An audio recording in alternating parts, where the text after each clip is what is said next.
There is nothing. Only warm primordial blackness.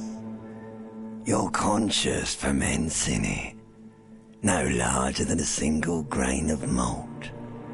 You don't have to do anything anymore.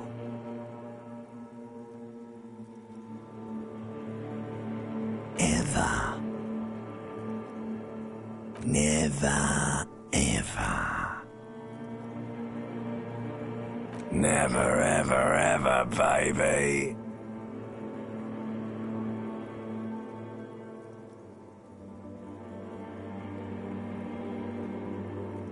An inordinate amount of time passes. It is utterly void of struggle. No ex-wives are contained within it.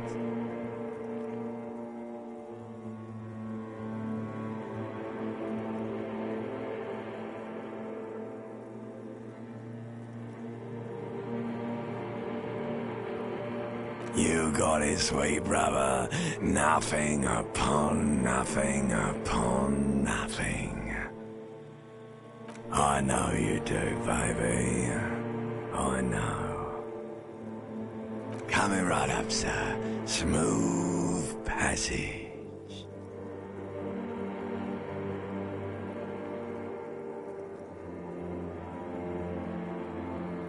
Alright, nothing town to fuck all borough.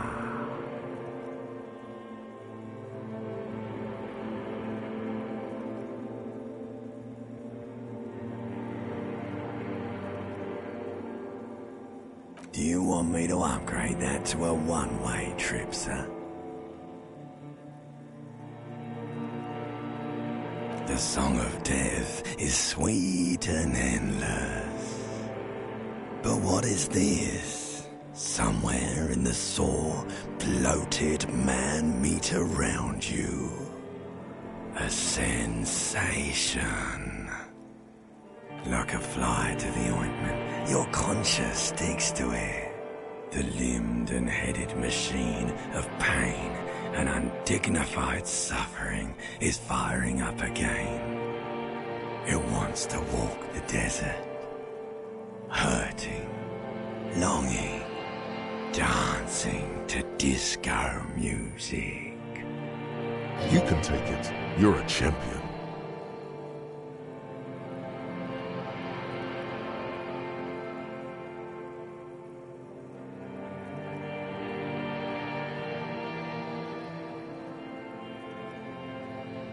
The stench of liquor rises from your mouth, and with it, an ungodly headache.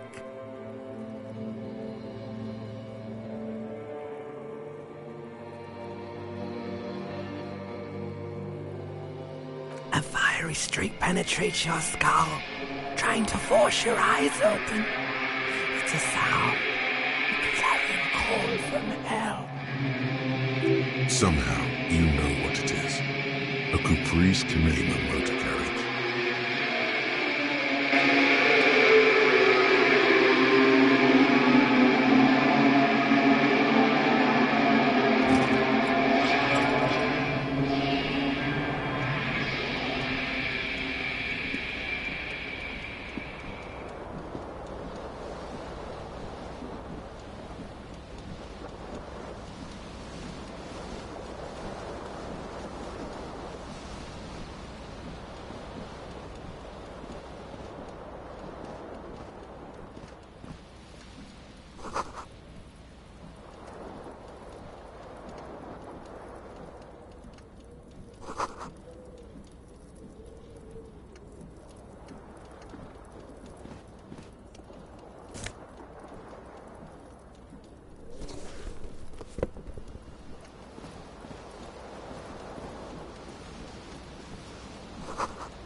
A mirror hangs above a bent and broken sink. In a fierce discharge of masculine energy, someone has ripped half the faucet off. Hot water sprays from the base and steam covers the mirror.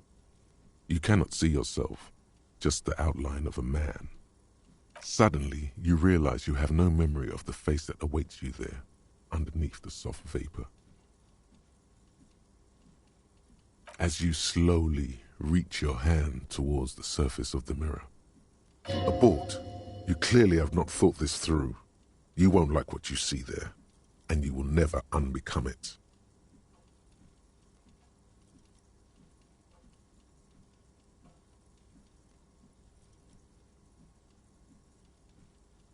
Behold. You have no idea who this thing is, do you? It appears you're also dead. There's clearly rigor mortis on your face. Oh wait, is that an expression? Are you trying to make an expression with that face? Why? Please stop. It's horrible. You're scaring yourself. You can't, can you? It's like it's not even voluntary anymore. You have worn that grin into your face, and now it won't come off. What does it even mean? What is the emotion you're trying to convey?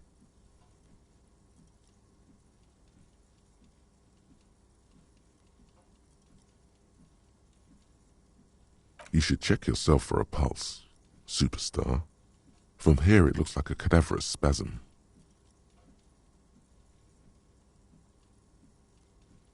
You find no sign of life on your swollen neck. However, putting your hand on your chest reveals an irregular heartbeat. You appear to be alive, for now.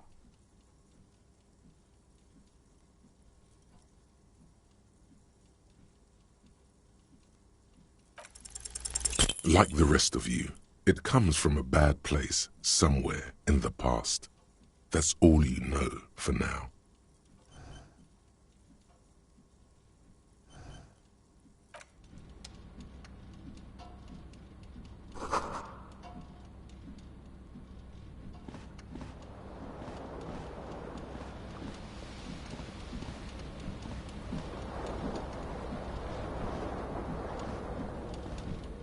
This fan has two chain pull switches.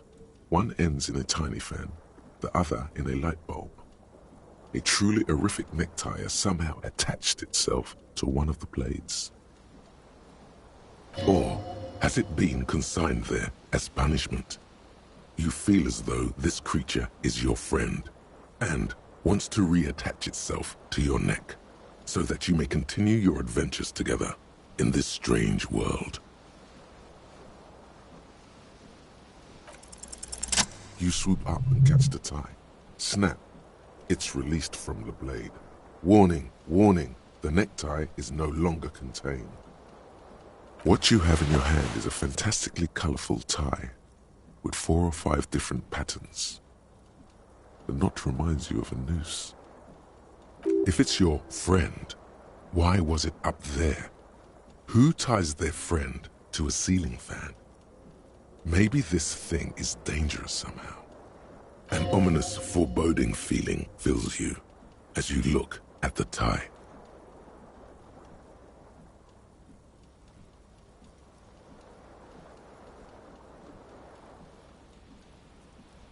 A terrible mistake. Turn the lights off immediately.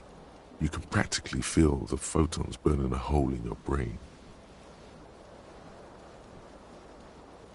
The lights are off. The blades come squeaking to a halt.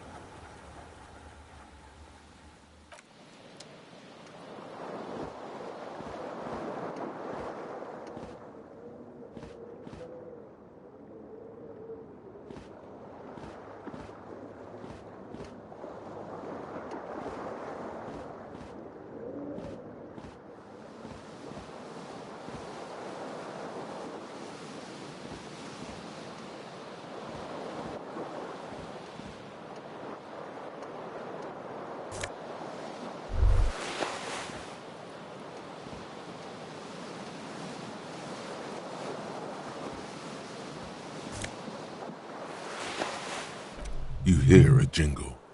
Keys are clinking in the pocket of your flare-cut pants. It says, whirling in rags, on the aluminium keyring. There is a single key on the ring. The number 1 is etched on it. It should open the door.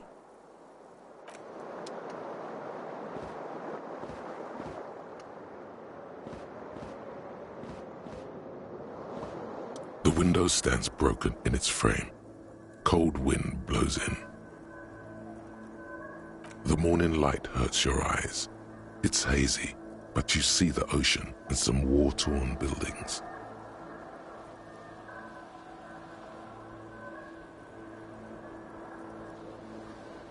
The morning light hurts your eyes. It's hazy.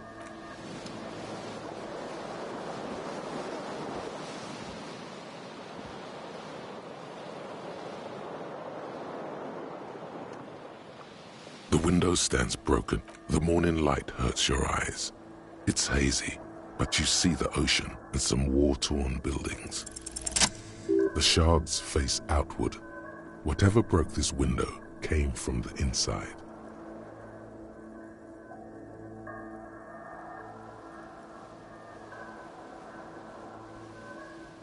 A fine web of scarring covers the back of your right hand, but none of it is recent. More likely a projectile than a held object. There are no fragments on the floor from pulling a tool back in after impact. It is too large for a bullet, yet too small for a piece of furniture. You're looking for something heavy and larger than your fist. The single green shoe you found fits the hole almost as well as your foot. It would have also been heavy enough if thrown with force. Congratulations, you smashed the window with your own shoe. Now you only have one. If you're lucky, you could still find the other one on the balcony outside. The door to it should be outside your room. The cool wind gushes in. Your toes curl up from the cold.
There they both are. Two identical shoes. both copiously green and indiscriminately snakeskin, reunited on your feet, like two baby crocodiles. Good, they're balanced, comfy. Feels like the only good thing about you right now, truth be told.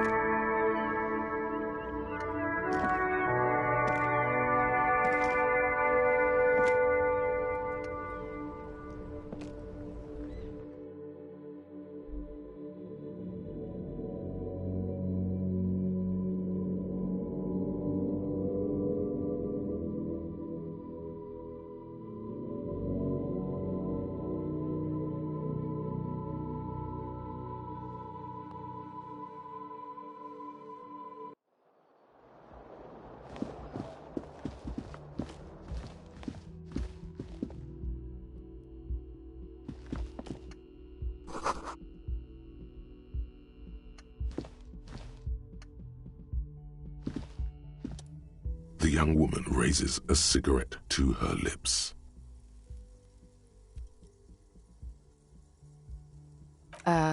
No. There's only one solution to this. You're a businessman.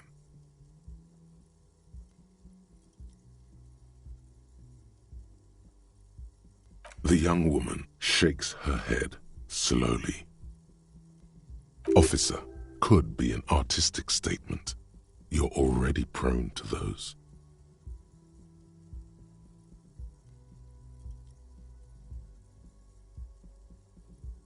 No. You're a police officer, sir.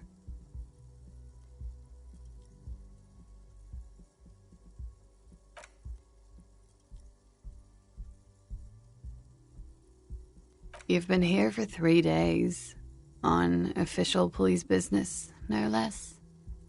I couldn't say. In truth, so far, mostly drinking.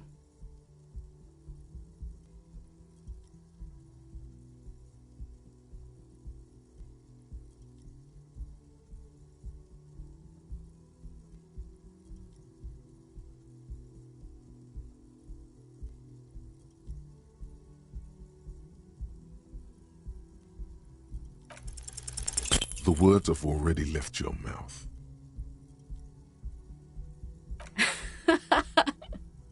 What was that? That's not even how words are used. What did you say? Come on, say it again. No, you see, that's not what you said. You said... Come on, man. Pretty, please. One more time. Goddamn right you did. You crazy asshole, you. What kind of cop are you?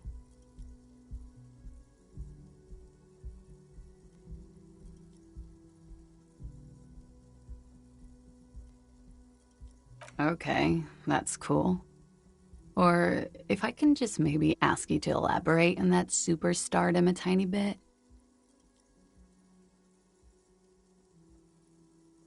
I have certainly been entertained. Thank you. Whatever you are, you should stick to it. Otherwise, it's gonna suck for you later when you have to interrogate me.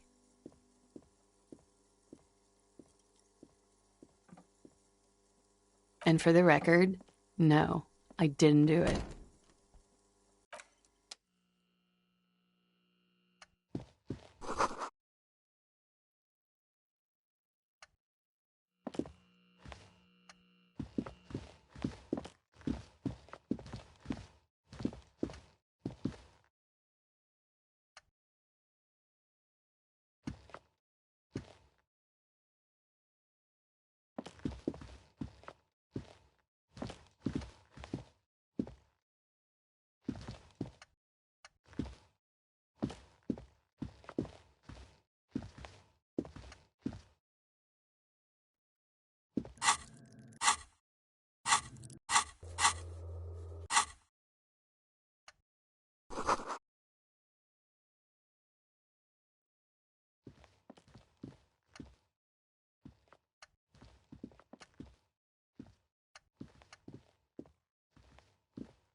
The door is closed. There is no answer. You hear the shower being turned on, somewhere inside. A tremendous loneliness comes over you. Everybody in the world is doing something without you.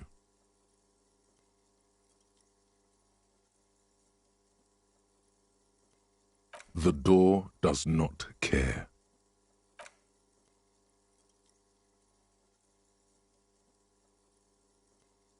This door can only be opened with a key or from the inside.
You should totally sing karaoke here, the first chance you get.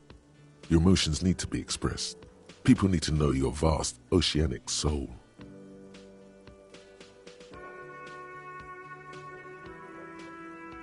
Utterly.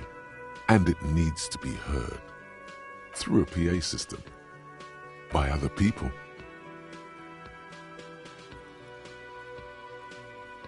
Who is mistakenly identified as a cop for his prominent jawline? Yes, sounds likely. You should probably go on stage and pose for a moment when you're done with this thought. See if it works. Who is mistakenly identified as a cop for his prominent jawline? You have not yet stumbled on the right lamentation, but it's out there. It'll come to you. You will wreak havoc with it. Don't worry.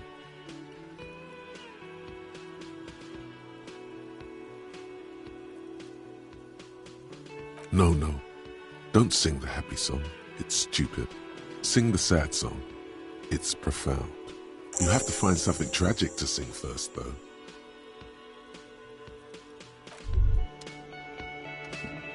As you turn, a bright light catches your eye, making you squint.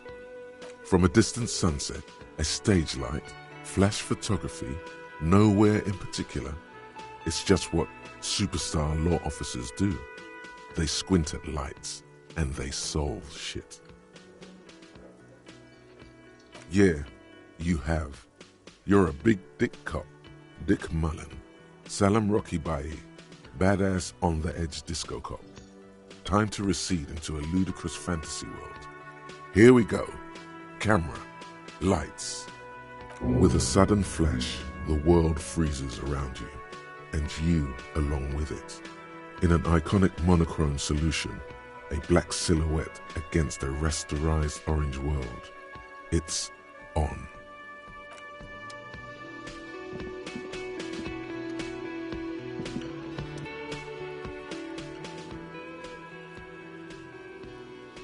That was disdain in his eyes. Even now he is purposely ignoring you. Looks like he's not a fan.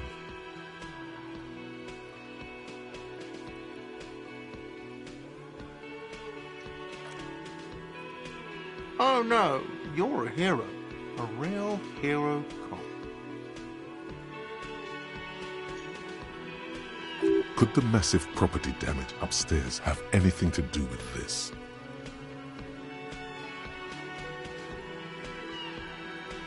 Am I? Or did you ride in, take the body down, solve the murder, and not trash my hostel room?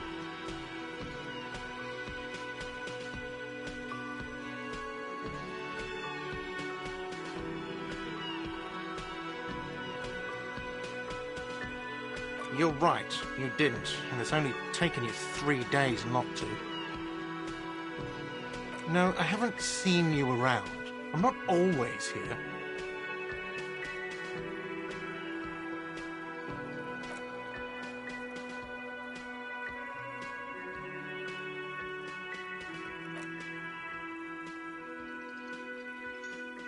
This is the Great Skua. The seabird is the symbol for the discovery of the Insulindian Isola, the part of the world you are in right now. Something about it makes you feel bitter.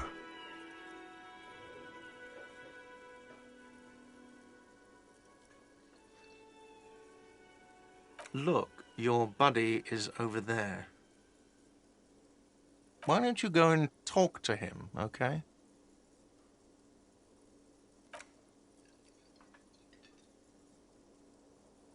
No, I'm not the bartender. I'm the cafeteria manager. That period of my life is over. Not everyone who stands behind a counter is a bartender, okay? I'm the cafeteria manager. I have 3 cafeterias to manage. 3. Sylvie tends the bar here, not me. I'm only standing in. She just, you know... His eyes dart from left to right. This man isn't lying, but he is hiding something. So now you're a cop. Oh, forget it.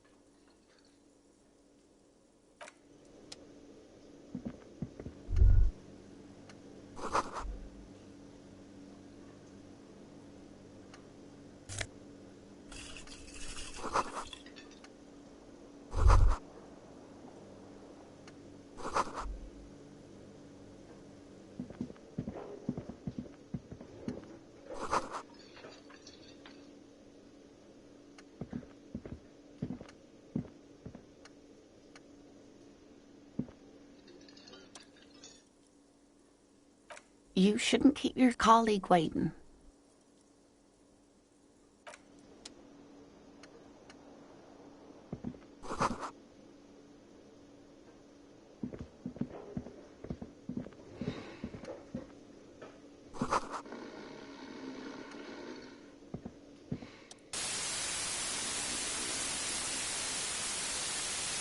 On the counter, rolled out of his open hand, you see a blister pack of headache medicine.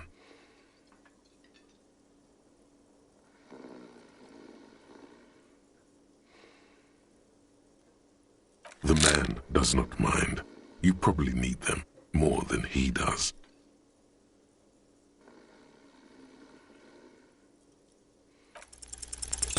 You gently shake his shoulder, but nothing happens.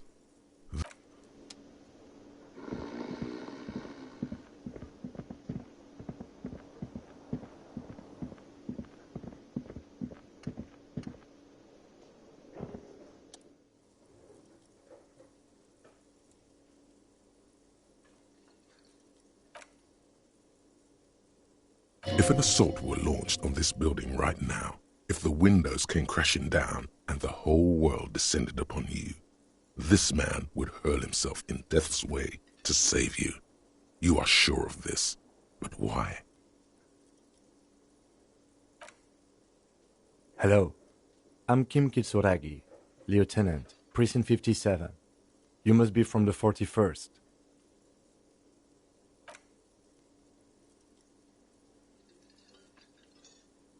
This is your chance to come up with a really good name for yourself. Get creative. Conceptualize. Concentration makes you squint your eyes. Your name should be deep gold and orange, like a forest fire looming on the horizon, but mixed with the stench of liquor rising from your breath. You're 2 steps closer to it, but there are still many to go. Okay then.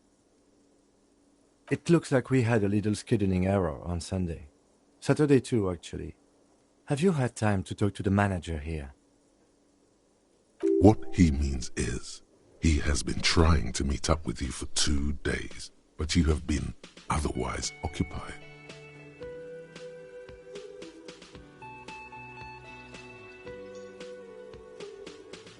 If you don't mind, we should talk to him again. Ask him for a rundown of the area. Now that I'm here as well. I understand the scene is out back, right? It also wouldn't hurt to assure him the police are finally here. In full force, I mean. Have you mapped out the initial interviews?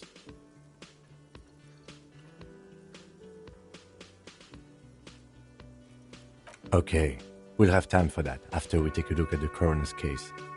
Have you removed the dead body from the tree?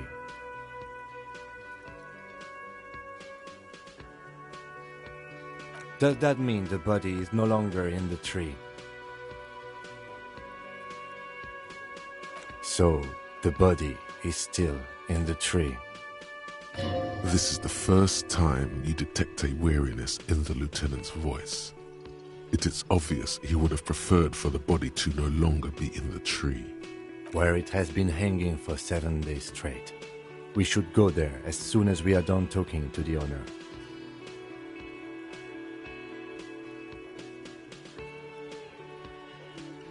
After you, officer. If you're about to embark on an investigation, shouldn't you have a badge? You mean you don't have a badge?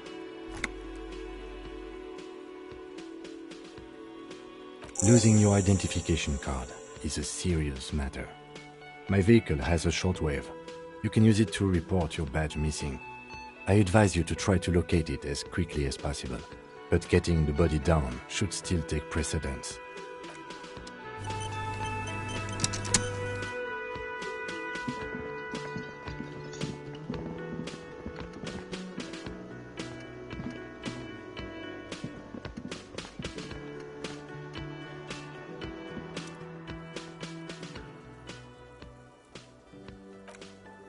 Mr. Gart, right? You run this place. Yes. I am Kim Kitsuragi from Precinct 57. This is an inter-district investigation, so joining me from Precinct 41...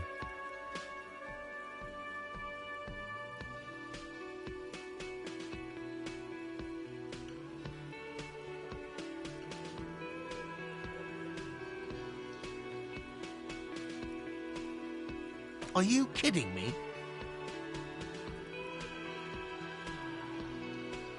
Right. Now, I know it took us a while to arrive at the scene. It also took you a while to call us and report the dead body. It was you who placed the call, yes? No, I only just got here. It was probably Sylvie who called you. She usually works the bar here. I'm only temporarily taking over her duties. Do you have her number? As a matter of fact, I do. You said you just got here. From where? Are you a local? What, of Martinez? No, I live in Jamrock. I only sometimes come here to keep an eye on the place. This is just one of the many cafeterias I manage. But you still know your way around, yes? In case we need directions. Yes, I know where some things are, but as I said, I don't live here. I just used to work here. And I'm not going to start working here again, if that's what you think. I didn't imply that. Detective. He probably means this is where you step in and ask your questions.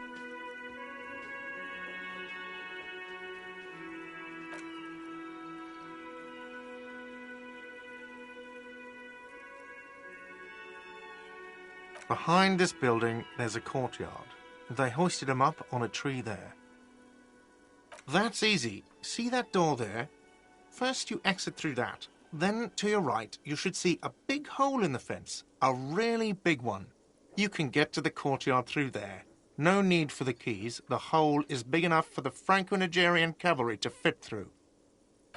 Does he want you to feel guilty of making that hole?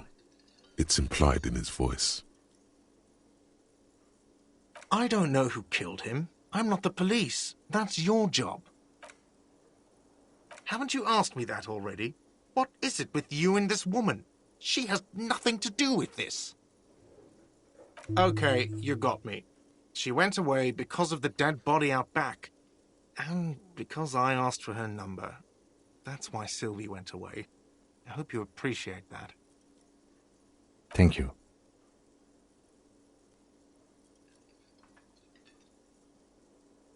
Is it? Because I thought you were supposed to be investigating the lynching, not my employer conduct.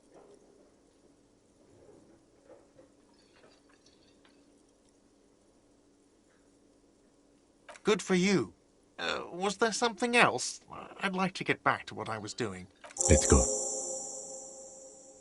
Not so fast. You owe me 130 real. No one is saying the multi-pattern necktie you found tied to the ceiling fan can talk. No one. It must be merely imagination. But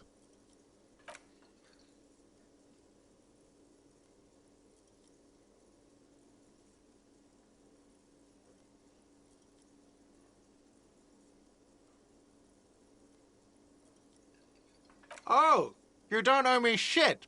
Well, officer, you're right. You don't owe me shit, you owe me money. We do not need to assert ourselves here. We only need instructions from him. This is the proprietor, remember?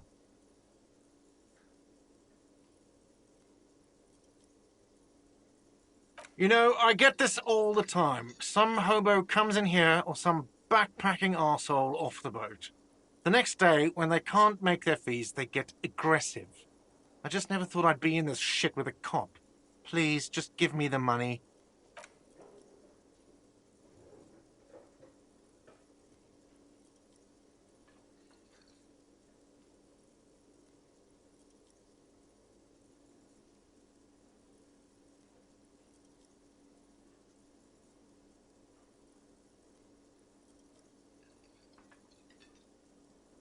What are you, brain damaged?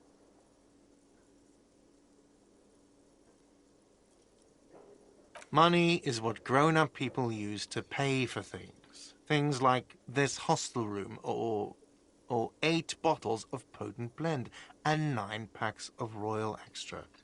We use it for everything, really.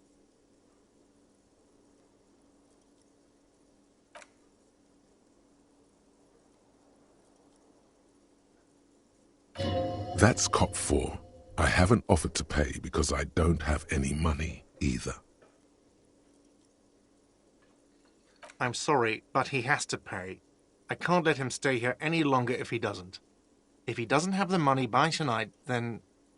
Officer, maybe you are better off working this from home for now. You live in Jamrock, right? It's not that far away.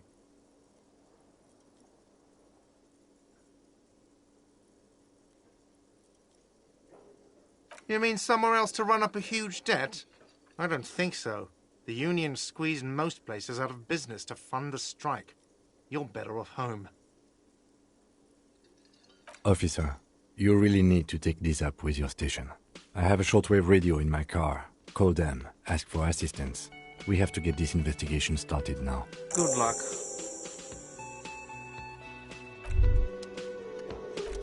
By the way, where is home? The address is coming up blank, and this place sure isn't it. But you've been at this hostel cafeteria for only 3 nights. Where were you before? You had to be somewhere. In time or space? That doesn't sound like somewhere you can stay if you run out of money.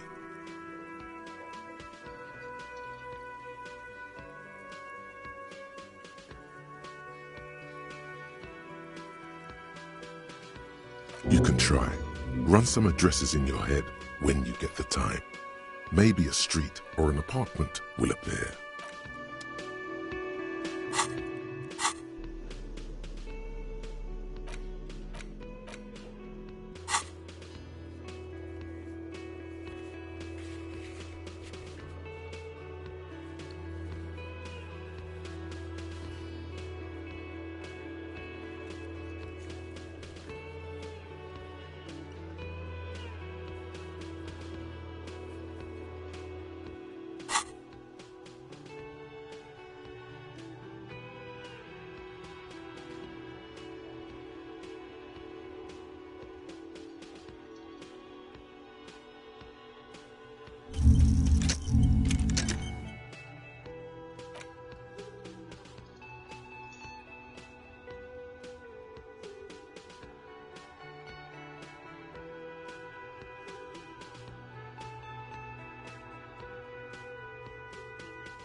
The RCM in Martinez.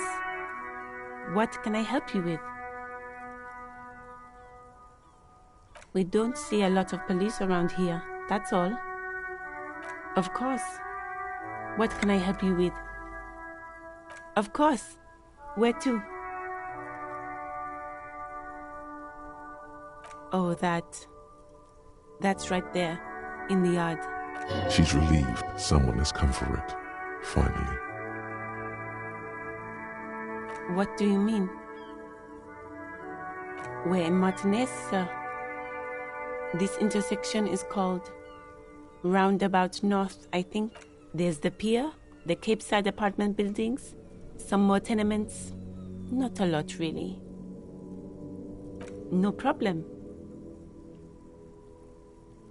Me? I am just a gardener. I am working. I have a greenhouse in the yard there. I've been trying to get some work done. There's discomfort. She stops mid-sentence. Well, as you already know, there's a corpse there, hanging from a tree. It smells pretty bad, so I have to take breaks. Don't worry, miss. We are here to clean it up. You can get to work soon. Mm-hmm. Thank you. My head is Of course. I won't hold you back. Her gloves. You get the feeling that you need them. You have a dead body to deal with after all. Sure, keep them. I have another pair.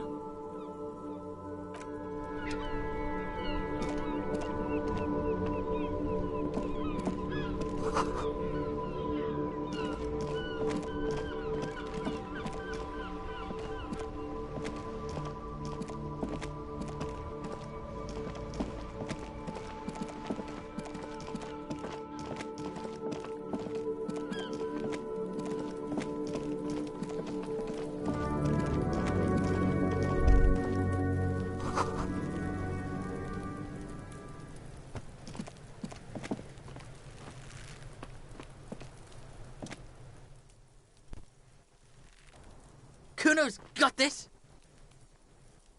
If there ever was such a thing as an ugly kid, then this is it. He's almost exquisite in his ugliness, like a gremlin. Oh yeah, nappa gumpy, Kuno!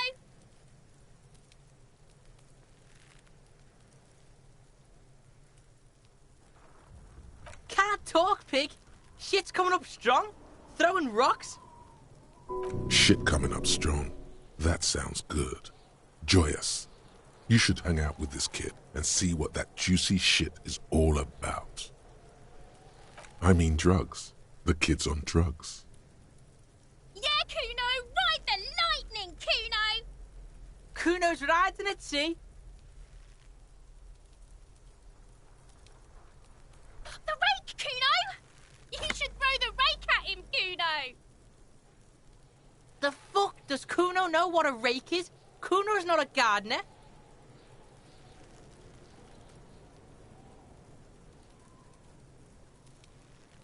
The fuck are you talking about? He's calling us Kuno! He says we're fucking each other! Fuck no! Kuno doesn't buy that shit. Fucking entrapment shit. Alright, entertain the Kuno. Show me what you got. What you got there? What you got, huh? Show me what you got.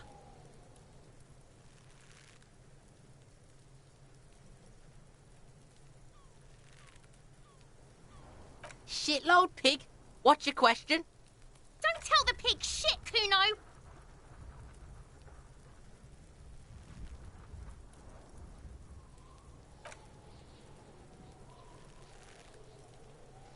If I were to want to wait... The usual being. Have you seen anything out of the ordinary? Or have you seen anything suspicious?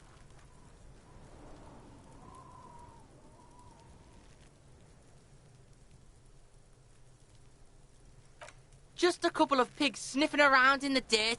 That seems pretty fucking suspicious to Kuno. Yeah, you tell the faggoty, Kuno! Looks like you're a faggoty now, whatever that means. The suspicious question doesn't really work in antagonistic situations. Probably climbed. Kuno was busy down the road when that shit went down. You heard Kuno? Kuno wasn't even in Martinez. Kuno wasn't in Revachol. Kuno wasn't regional.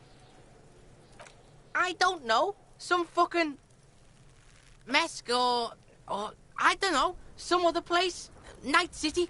Kuno was in fucking Night City. There is no Night City anywhere. That sounds like the name of a city in some pulp science fiction novel. Why you gotta be riding Kuno's ass? You haven't been where Kuno's been. You haven't been in Kuno's head. You wanna know where Kuno was? You wanna know what Kuno's been fucking up to? Don't tell him that, Kuno. It's lame. It's not fucking lame. Kuno's building Kuno's city. Night City. Rage City. The City of Rage. That's it. And it's not lame. Lame. That's the name of Kuno's city, bitch. Get the fuck off Kuno's back. This shit ain't about that. Kuno's fuck gimp. Kuno uses the fuck gimp for target practice. He's trying to hide the fact that he doesn't know. Kuno knows all kinds of shit. Kuno's not a snitch. That's all. Trying to make the Kuno sing into the popo phone. You're testing Kuno's patience here. Get lost.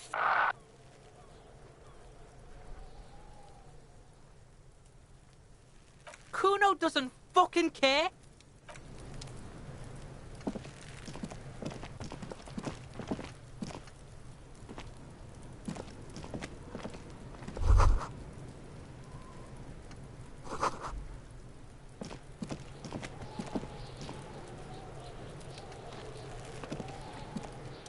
This trash container is locked. The sliding lid has a padlock that says, "Whirling in rags." There's something in there, not necessarily connected to the case, but still. The body is downwind from here. Maybe you prefer the smell of garbage to the smell of death.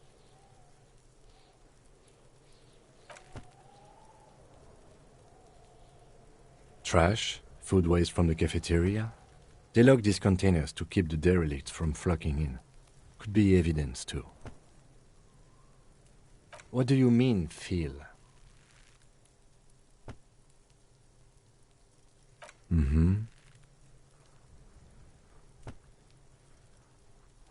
We could try using a pry bar.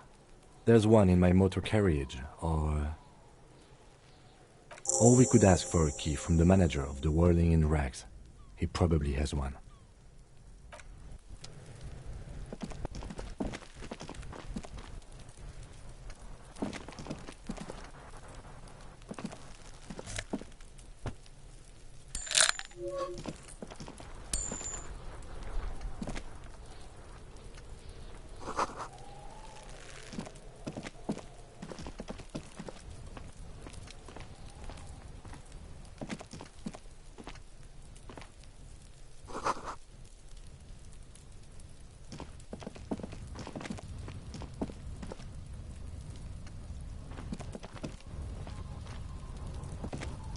An inconspicuous pile of the roofing material, Eternite.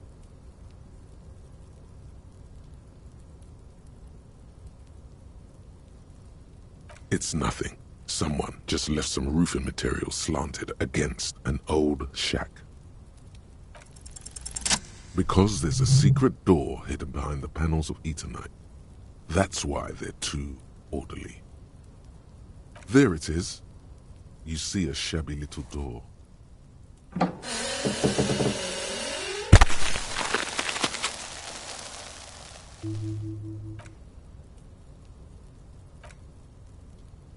What is this, then? A tool shed? Let's investigate.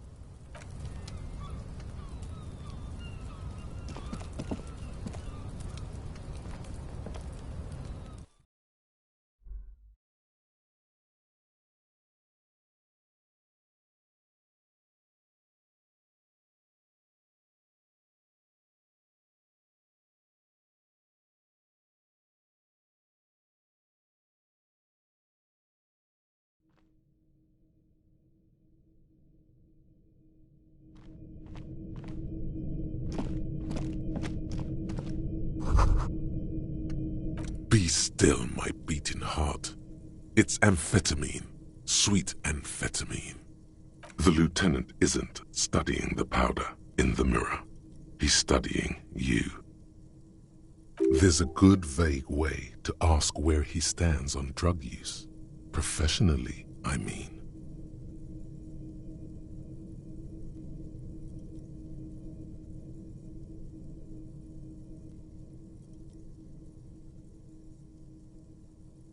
Perhaps not.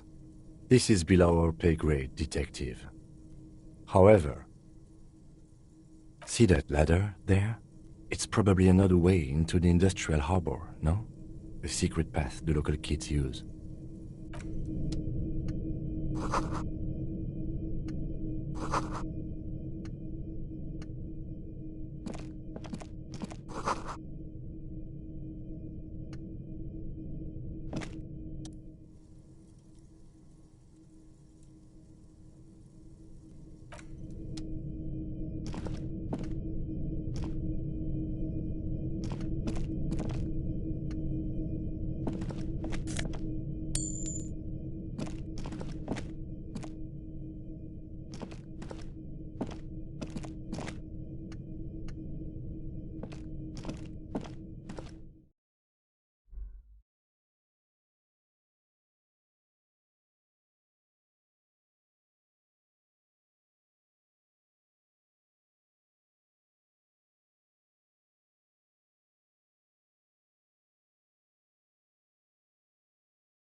Looks like someone left his tarpaulin cloak hanging on the railing here.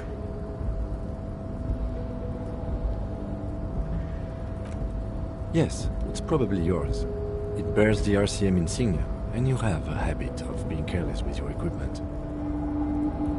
You could probably make the jump. You look like you've done some track and field in your day.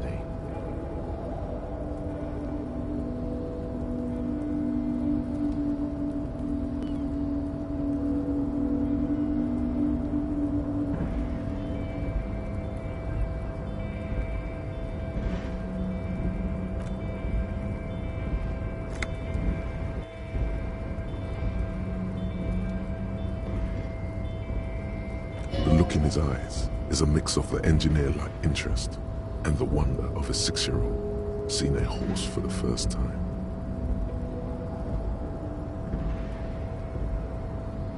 Yes, that's one way of putting it. It's certainly an impressive achievement of engineering. But I digress. We were focusing on your cloak here.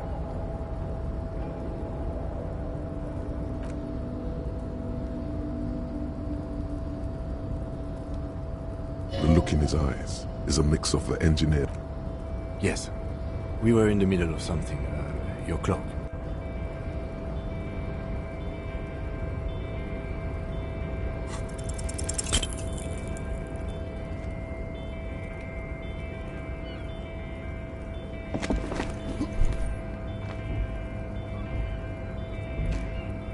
Nope, no. That's still too high. What were you thinking? You're not a gymnast. You're a boxer. and you've climbed way too high up there. Sure. Just be careful, okay? Looks like you almost strained a muscle there.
Active decay. He's about to blow! Cock's gonna blow, Kuno!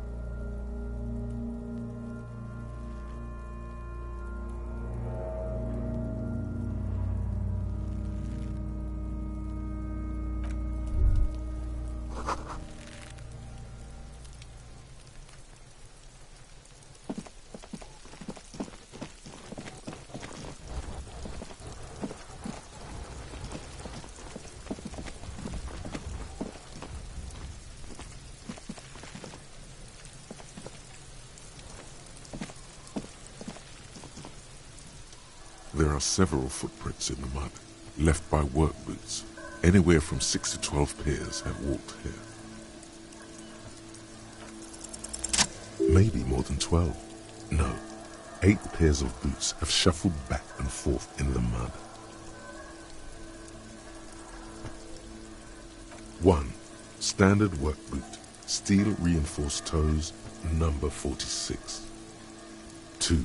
Standard work boot, steel reinforced toes, number 44. 3. Hobnailed work boot, steel reinforced toes, number 43. 4. Standard work boot, number 45 or 46.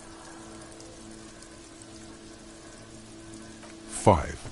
Another standard work boot, steel reinforced toes, number 44. 6. An aberration, light as air, even pace, same make of boot, but number 41. Impossible to tell. Could also have been an adolescent. The gait is undeveloped. You're not bad. It's as if the whole world darkens. Everything else has a thin film of unimportance on it. And the tracks burn in the middle of it, in a strange, beautiful way. 7. The glowing outline of a standard work boot, number 46. But the imprints are twice as deep as the others. The weight exceeds 200 kilograms. 8. And yet another standard work boot, number 44. There's an aberration in the pattern of the sole, however. The right sole is smoother, more worn.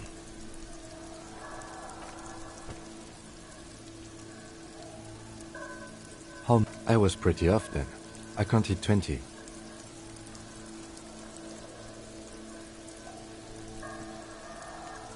I never got the hang of it. Hyperopia. Do you see anything out of the ordinary?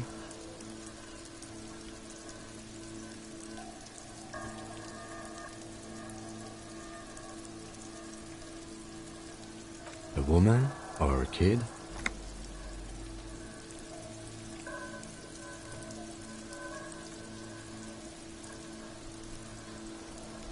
Understood. Anything else? 200? Could it be the combined weight of two people, one carrying the other who's tied up? Let's say a heavily built worker carrying a similarly built, soon-to-be-dead man. He might be right. 200 kilograms of living weight is unlikely.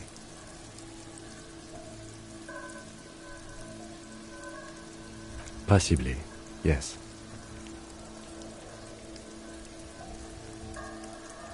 Interesting. Let's name it the odd soul. Someone operating a workbench with a pedal, like a joiner at the harbor. Or maybe a drummer? He regrets it the moment he says it.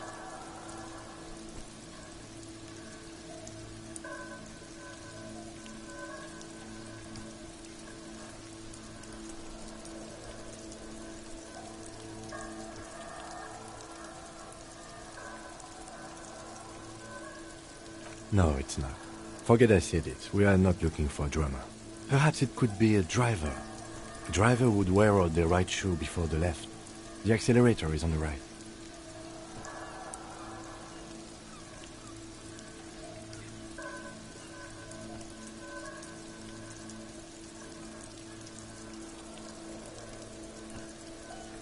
We should keep our eyes open around the traffic jam. See whether anyone strikes out as a potential suspect. Seems prudent, no?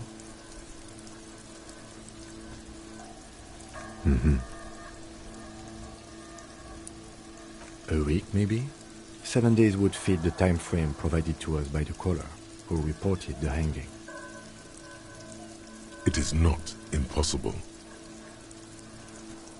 I pulled last week's forecast for coastal Ravachol.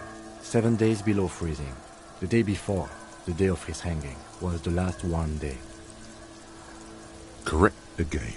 Sub-zero temperatures would preserve the tracks in a good state.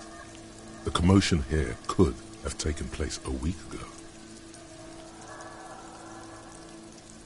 What do I think? A mob of people brought something heavy to the tree. One of them was carrying the victim. They shuffled around, especially under the tree. Then, after hoisting him up, they stood in a semicircle facing his direction. At first glance, this appears to be a lynching. Indeed, they all stood in a row here and looked at the tree.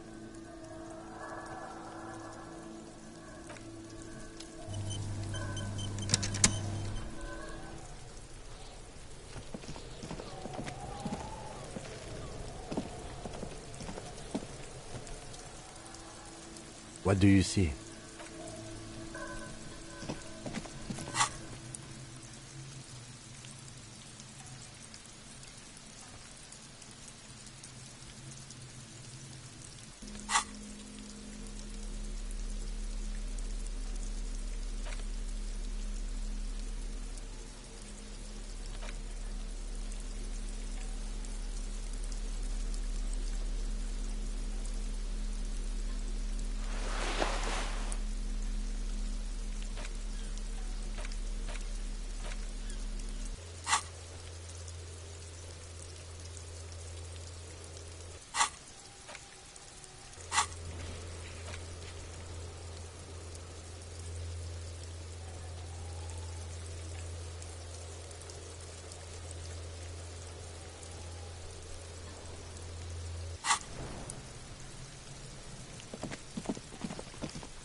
matrix of push buttons lists all the companies in the East Delta Commerce Center.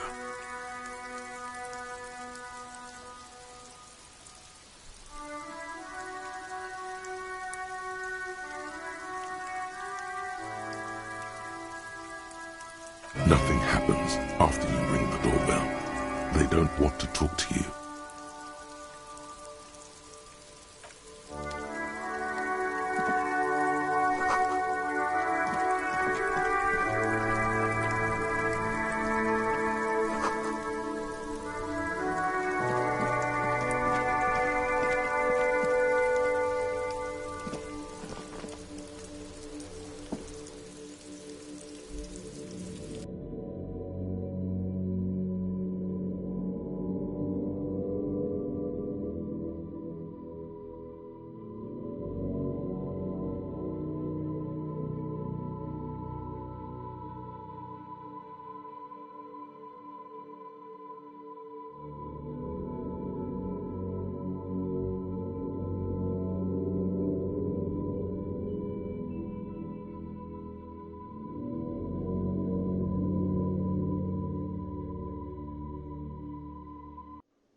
Can I help you?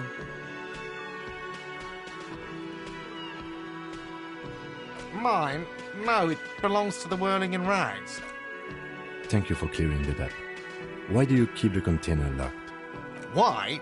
To keep the hobos and drunks out. That's why. And the neighbours too. They put their trash there and they don't pay for the garbage company. I thought as much. And are you the only party with access to the trash container? Well, yes. Us and the garbage disposal company. It seems a little callous, doesn't it? Something stirs in you.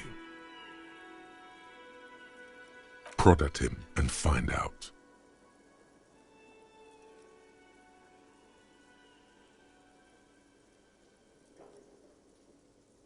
Callous? What are you, Kras Mazov? Almost all establishments in Revachol keep their trash locked. The Whirling in Rags is not special in that regard. Krasmazov, nom de guerre, was an economist and a historical materialist. He was a leading figure on the Grad side of the Centennial Revolution, where he headed the 9-day government. Mazov is considered the father of scientific communism, Mazovian thought, or Mazovianism. What are we talking about? Was this not about the trash container? We should return to this theory at a later time, officer. This here was about the trash container. What for? Mazov? Are you planning to nationalize my trash container? It concerns the case. Please cooperate. Just bring them back once you're done, please.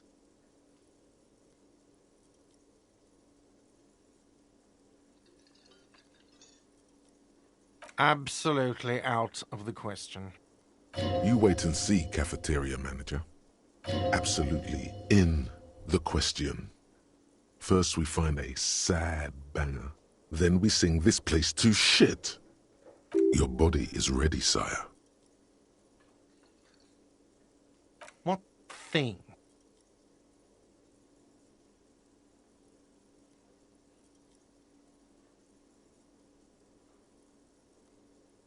Yes, not the whole damn union, thank God.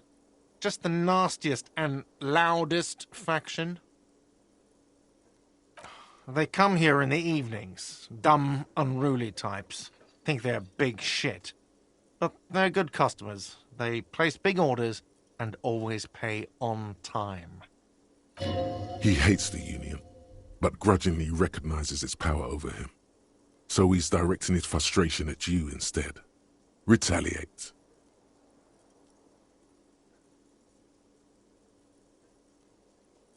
I don't. I'm simply providing a service, or really facilitating the offering of services to paying customers, and it doesn't matter. I don't have to explain myself to you. We should find out who this Lord faction is, occupying the booth. Loudness means talkative, and we need info. We don't. We have to wait. They'll show up sooner or later. Men get hungry, even striking men. If not today, then they'll be here tomorrow. What are you, a cook now? That's none of your business. He wasn't pan-fried, he was lynched. What could the kitchen possibly have to do with... Fine, okay. The kitchen is closed until 1 p.m. because the cook is working.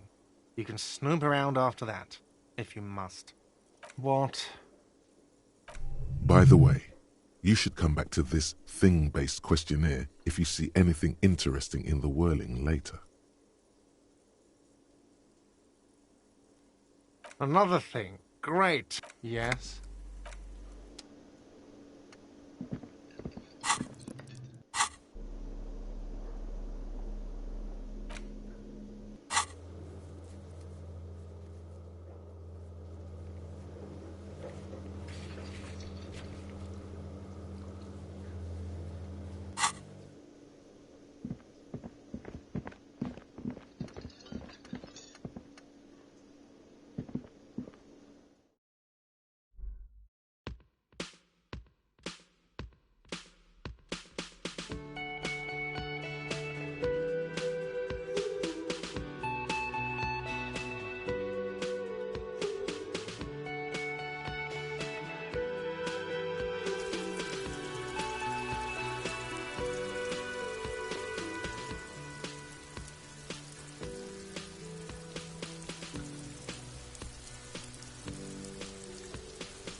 Before you stands a motor carriage.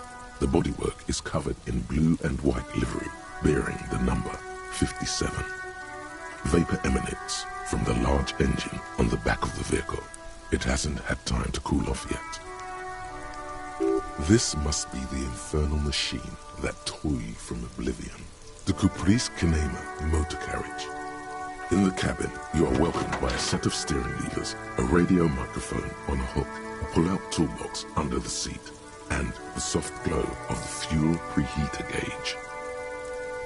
The frequency tableau lights up, and the green button labeled Prime Line glows like a feline eye. And then you hear something. The soft purr of electrical kittens, radio waves cast far and wide over the metropolis. A woman's voice greets you through the static. This is Precinct 57. Hello, Lieutenant. How may I assist you? Hello, Alice. Please assist our colleague from the 41st Precinct here. I'm putting him on.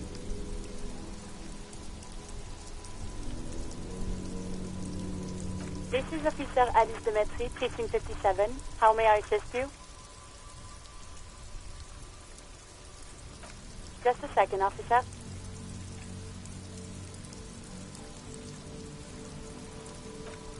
Ten 2, 10-5. This is 41st. Come in. Over.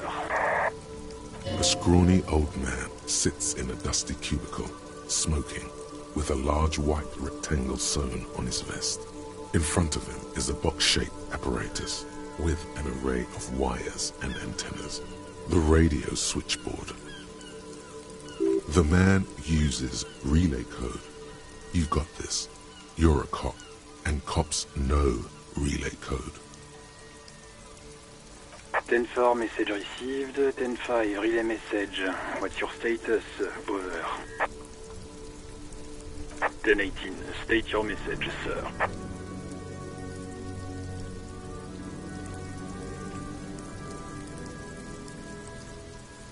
$10-9, over.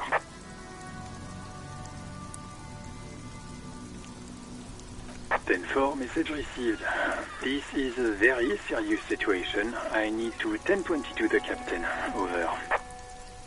Is it him? What does he want? Says he lost his badge and needs to report it. He what? He lost his badge? Who lost his badge? Dick fucking Mullen. Who do you think? It's Officer Dick Mullen from the bestseller Dick Mullen and the Lost Identity. Dick Mullen is not your name. It's the name of a fictional detective who would not lose his badge. Defend yourself. Immediately. They're laughing at you.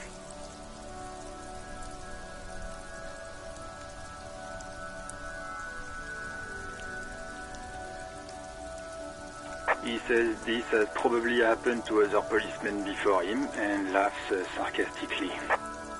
Oh, goddamn it. Is he fucking kidding? The whole station's gonna be dicked for this. Satellite Officer Vikmar is wondering if you might be joking and adds that this tarnishes the reputation of the entire station. Over. Mullen dicked us.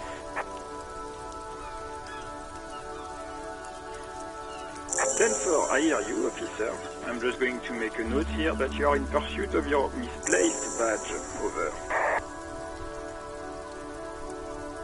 Fuck me. Mac, come here. You've got to hear this. Dick Mullen lost his badge. Super Copy lost his badge.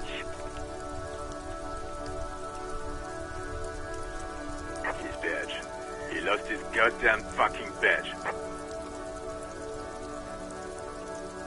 He asks you to please stop saying he lost his badge.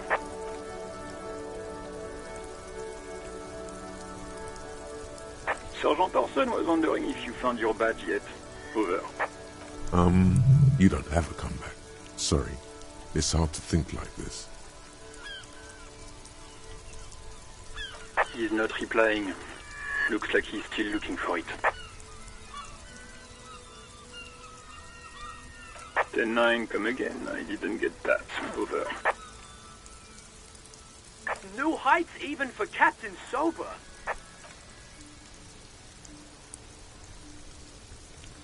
Sergeant Orson wants to know if you lost your gun too. Over. Check your pockets. Check your... Holy fuck. You don't know where it is, do you?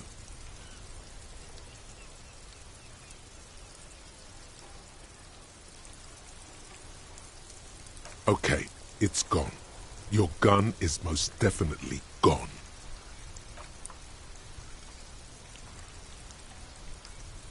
Ten 9, come in, officer. Did you get my question? We were wondering about your gun. Over. Lying over the phone? It's easy. Just say it like it's the truth, and then it becomes it. He says he didn't. Thank God for that. That would have been a nightmare. I don't even want to imagine the poor prick who has to relay that kind of news to the captain. Losing his badge is bad enough. Tell him to find it, and fast. We can't have some gangbanger running around with it. We're all glad to hear you've not lost your gun, officer. You need further assistance. Over.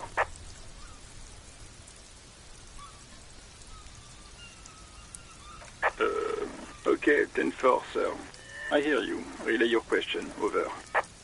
Wait. Before you say anything stupid, think it through. You're going to be looking at a straitjacket if you tell everyone you lost your memory. Be smart about this. Ask if he's there alone.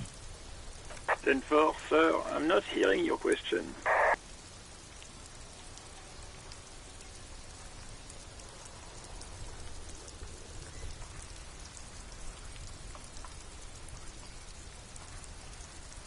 That's a negative, sir. I got 10-12 visitors present here. Over. 10-9, repeat message. I didn't get that, sir. Over.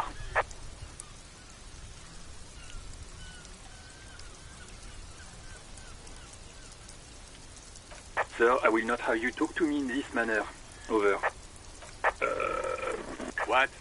What is it? What can he possibly still want from us?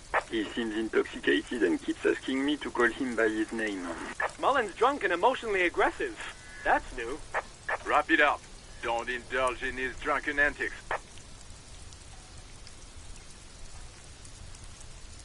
Understood, sir. Over. Roger that. 10-10. Over and out. 18 kilometers to the south, in the 41st Precinct's relay booth, a small crowd has gathered around Communication Officer Jules Oldboy Pidier, around a dozen cops. The small room is filled with cigarette smoke, abuzz with laughter, when Officer Judith Minot enters. Her left arm is in bandages, and her hair trimmed short. What is going on here? Did something happen? What happened is my partner made contact, and it's not good. He's lost his badge. He seemed confused, delirious even. Mac, the torso Torson, is finger-fucking his fist, laughing hoarsely and apparently telling some dirty story to his partner, Chester McLean, near the entrance. Yeah, Mac's right. That was some gnarly shit there. Enough! None of this is funny. It's fucking sad. That's what it is. He's a cop. He's one of us, goddamn this. We must help him. Yeah? How do you fucking plan to do that, huh? Get him off the drink? Go jogging with him in the morning and get him on carrot juice? He's a lost man. I just know we can't give up on him when he's at his weakest. He wouldn't. Mac, man the door. You know what he told me? I don't want to get better. I want to get worse. Those were his words. This shit does not leave this room. Not a word of this to the captain, or anyone else. We'll give him a couple of days to pull his shit together. I guess I can hold off the report for a few days. Good. Okay, everybody. Nothing but a prank call here. We all got our laughs. Now get back to work. Far north, on the other side of the motorway, the officer quietly hunches with his hand in the motor carriage. This is Precinct 57. How may I assist you? Of course. What is the number, officer? Yes, hold on.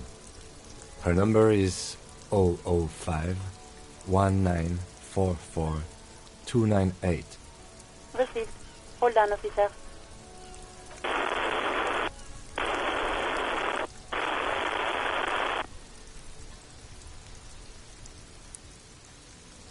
Give it a minute. She might be busy at the moment. Takes a bit to get to the phone. Just wait. Relax.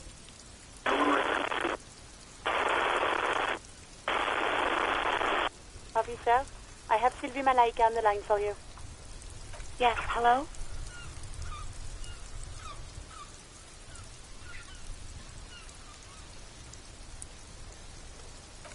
Oh, right. Hello, officer. What can I do for you? You can hear resentment in her tone. She's not thrilled to be talking to you again.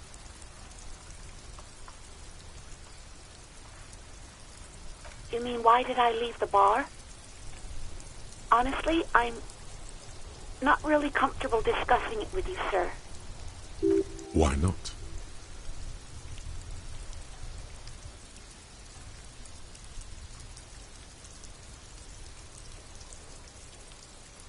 What? No, why would you even think that?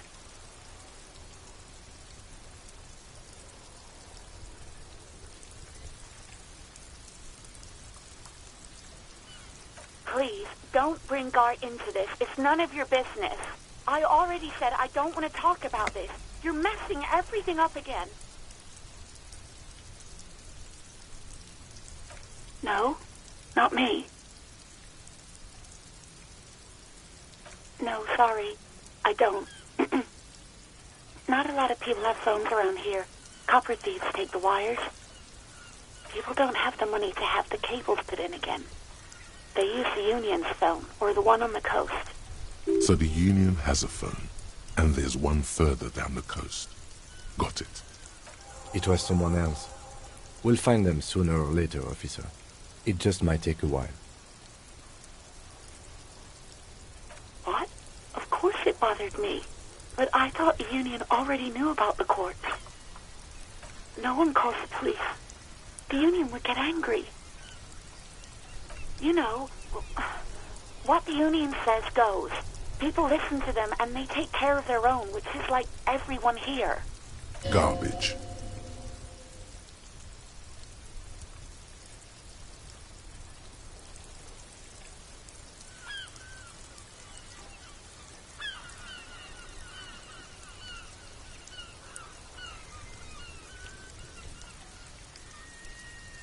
Legally, no.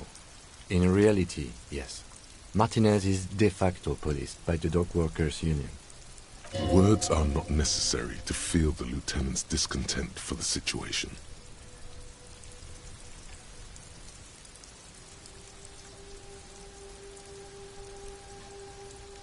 I didn't want to get in trouble with the others.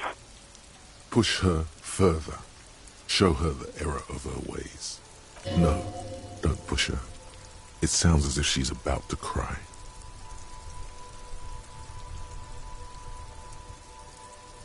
The other people who lived around here. Local people, I didn't want trouble. Her voice is resigned and weak. You don't live here.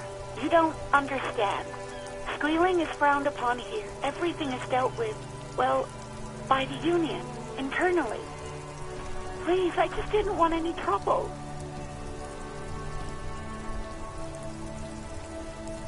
You do? Oh. What else can I do for you? Yeah, go on. Yes, I know who you are. You're a police officer. The law. This exact conversation has happened before. Establishing authority before this young girl seems to have been important to you in the past. Don't go there again. Oh, no, I haven't, sorry. Real policemen have uniforms too, by the way. Where's yours?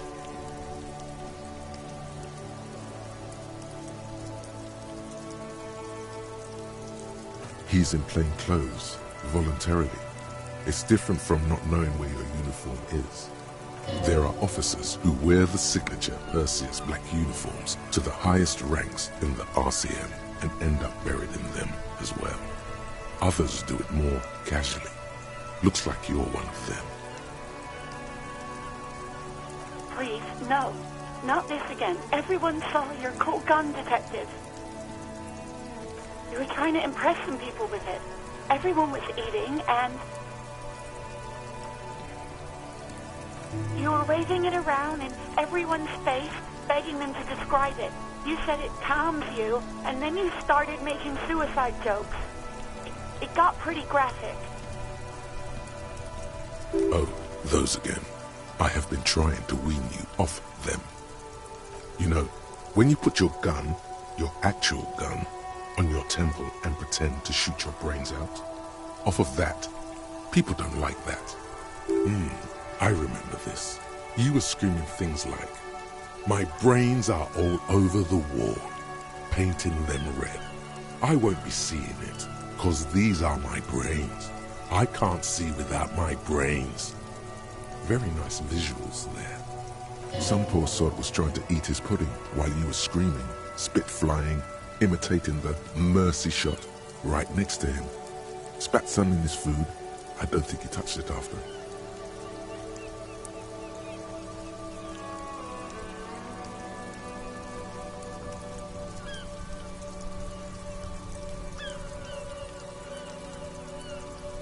No, please, no more suicide threats. Thank God you don't have that stupid gun anymore. There are way more inventive ways than a gun to leave this world. No idea. All I know is next you were waving around money instead, saying things like big bucks cannot lie and guns can't buy money, but money can always buy guns. It almost looked like you pawned it, but believe me, I did not ask.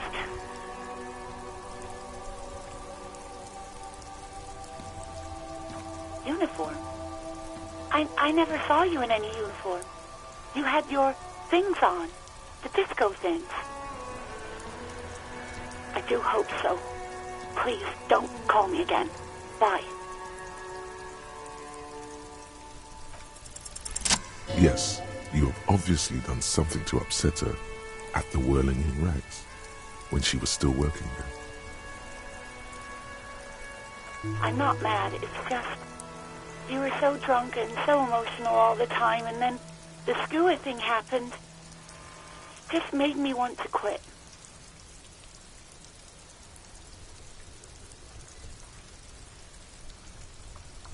The stuffed bird, the great skua. You threw it against the wall while screaming, "Fuck that bird," and laughing like a maniac. I think you said it had been giving you shit ever since you got there.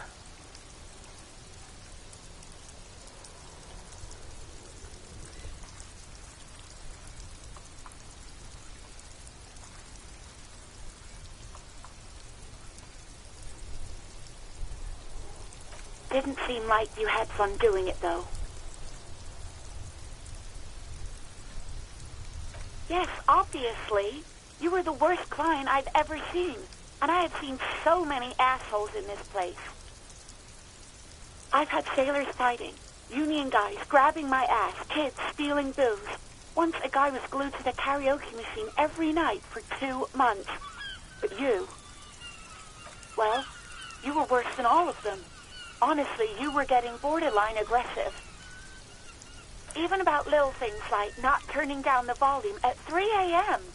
I even liked one of those songs you kept listening to on repeat. No more. I hate it now. We Go On by the O.O. I can't listen to it anymore. You've turned it into a parody. To hell with that song. Then there was your room. Your project. An experiment to see how bad it can get in there. I tried to send the cleaner, but you wouldn't let me. Threatened to make me understand. I had no idea what you meant, and I don't want to know. And then you screamed something about how you're actually a real cool guy, and no one understands it. One of the coolest guys there is. The coolest guy in Jamrock. Something about disco, too. And then I had to deal with your toilet. The one you clogged with police documents, causing water damage downstairs in the kitchen.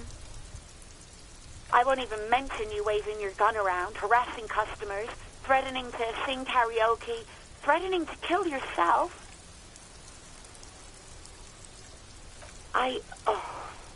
The ones I had to wrench out of your toilet. Damn it, I don't remember what I did to your damn papers. I don't remember every little thing I do. Especially when there's a hurricane loose. It's your fault for losing them, not mine. Something in you wants to immediately forget about this, as if there was a reason you threw them away. No, you really weren't. You were simply the worst.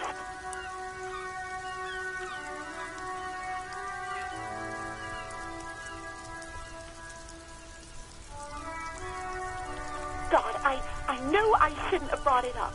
Just try not to call me again, and let's pretend it never happened.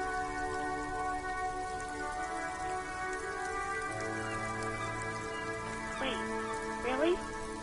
No, this is absolutely not true. I like Garth. I really do. No, I was actually flattered. I've always liked him. It was just bad timing, with the corpse and all that. There's a pause. You can almost see her on the other side, the telephone cord coiled around her index. I didn't know what to say to him later. Then you came and destroyed the place, so I left without explaining. I should have told him, maybe. Okay, but please don't mess it up. Please don't take out your gun or something. All sorts of things. From disco, rock too. So much disco and rock. Which one would that be?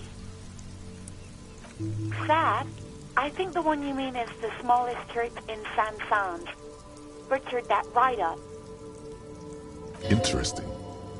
You still have to find it, however. You hear a sigh of relief on the other end of the radio. Wordless, the call breaks. Then, the already familiar voice. Anything else I can help you with, officer? 57's over and out. In the cabin, you see a set of steering levers, a radio on a hook, a pull-out toolbox, and the soft glow of the fuel preheater gauge. A metallic drawer slides out from under the seat and clicks into place. The tools inside are neatly organized. Take what you need, officer. It's going to be a long case. I'm not protective of my tools, like some men are. He's clearly a little protective of his tools. But what can you do? Work is work.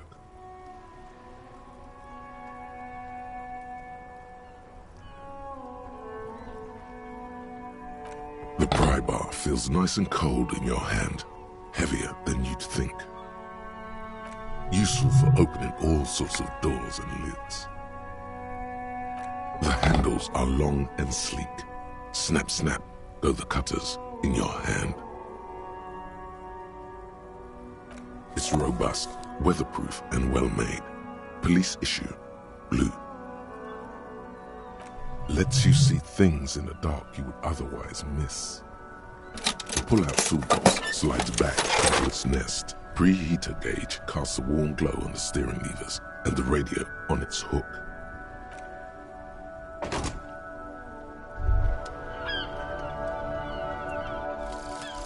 Some kind of superstar.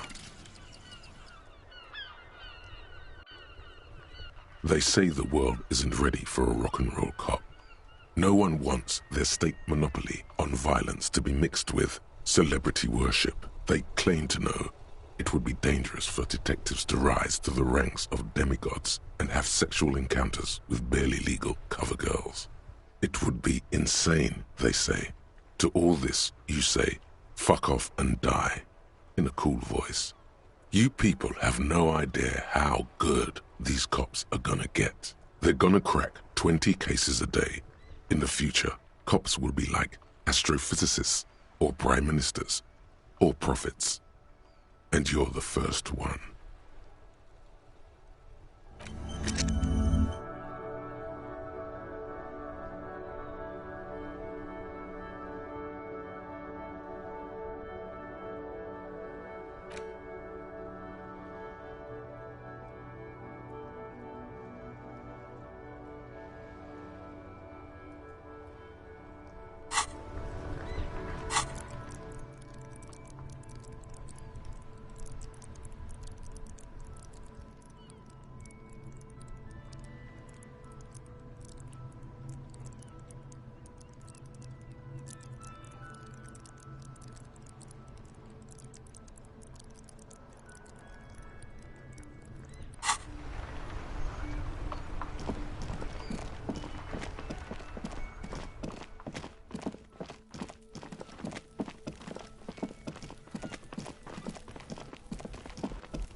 This trash container is locked.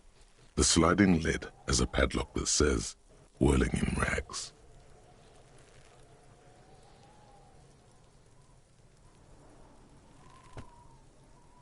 With a well-oiled crack, the lock pops open. It should now be possible to simply raise the lid. Don't. Maybe you shouldn't.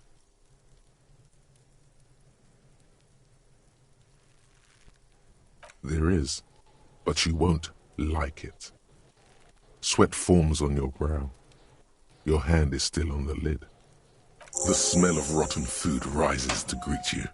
You see soggy cartons, dirty rags, and organic waste.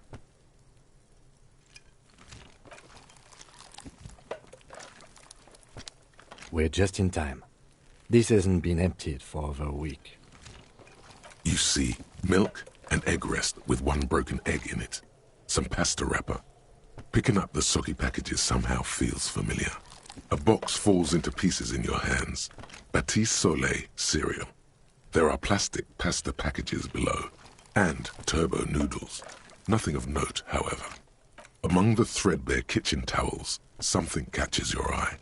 A pair of denim trousers, As the legs of the slime-covered jeans begin to unspool from the garbage, a rank corpse smell fills the air. The victim's clothes? Cadaverine odor is faint. If these belong to the deceased, they were removed when he was still in the early stages of decay. Drop them in here, officer. Guitar-marked blue jeans. Pockets empty or emptied. He wore them with a belt, too, a white belt. The loops appear stretched, but the belt is missing. That's it. Do you see anything else in there? I have another bag here. Something slimy catches your eye.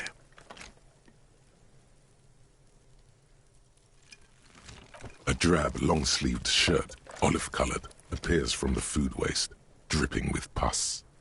This is a military-type overgarment. No label or serial number. This is the kind of rib-knit shirt that's worn over light armor to conceal it in an urban scenario. Anything more? The rest of the rags are just kitchen variety waste. A yellow old mug that catches your eye. But other than that... All right. We should go to Gart again and ask if he knows who put the clothes in the trash. It could be as simple as someone from the hostel cleaning the yard. Or that one. I'd advise against confronting that force.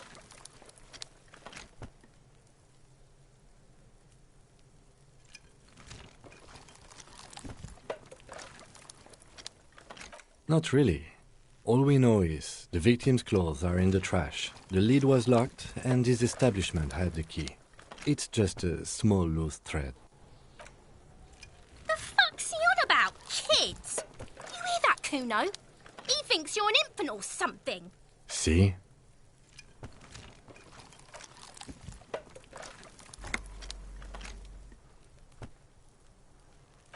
It's just organic waste, cold and slimy on your hands.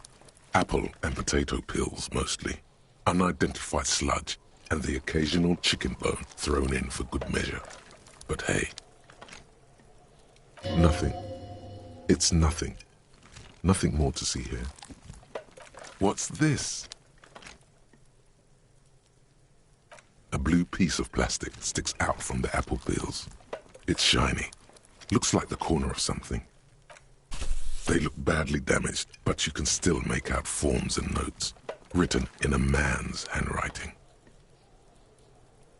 Officer, is that your paperwork?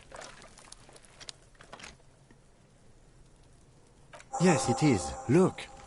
This plastic has the RCM street grid on it. You've even got an autopsy form. If you don't mind my asking, how could you have let your paperwork end up in the trash?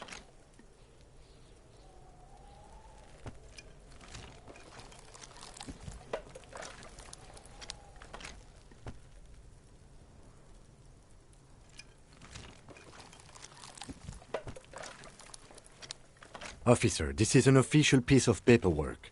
It probably contains notes on numerous ongoing investigations, and could even list undercover operatives, informants. I suggest integrating it into your style, for all our sakes. It would also not hurt to start taking notes on the case. Now, tell me what your eagle eyes see. Or are we finished?